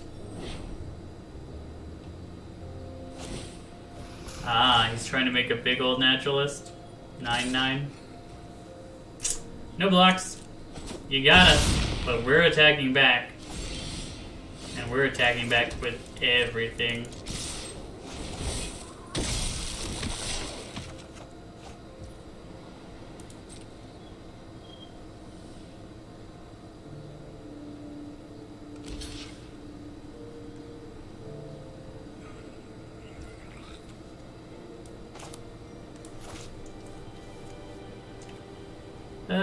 Sure. You got it.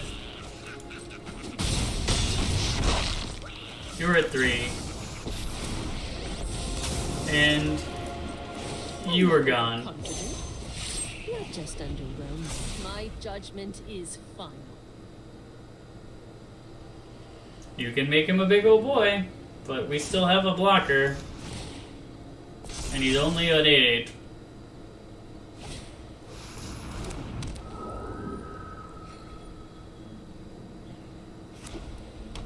I utterly do not need to block.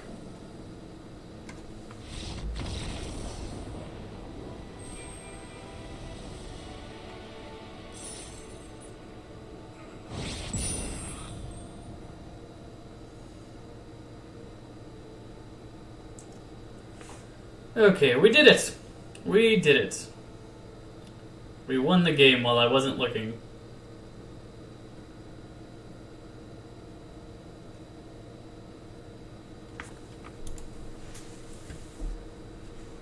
Hooray! It is done. Okay, that was a good stream. We had a mostly winning rate today, as opposed to yesterday. Today went a lot smoother than yesterday's games. And so, thank you so much for watching, for joining us. If you want to join us tomorrow, or join me tomorrow. I gotta get out of the habit of treating us as an us chat. But, if you want to watch me play tomorrow, we'll be playing Dota. Back to streaming our Climb to Archon. Last time we tried it, my mouse died in the middle of a game and we had to stop the stream entirely while I went and shopping for another mouse. Hopefully this week's will go a lot better than that. But we'll start at 11 tomorrow and hope to see you then. Peace!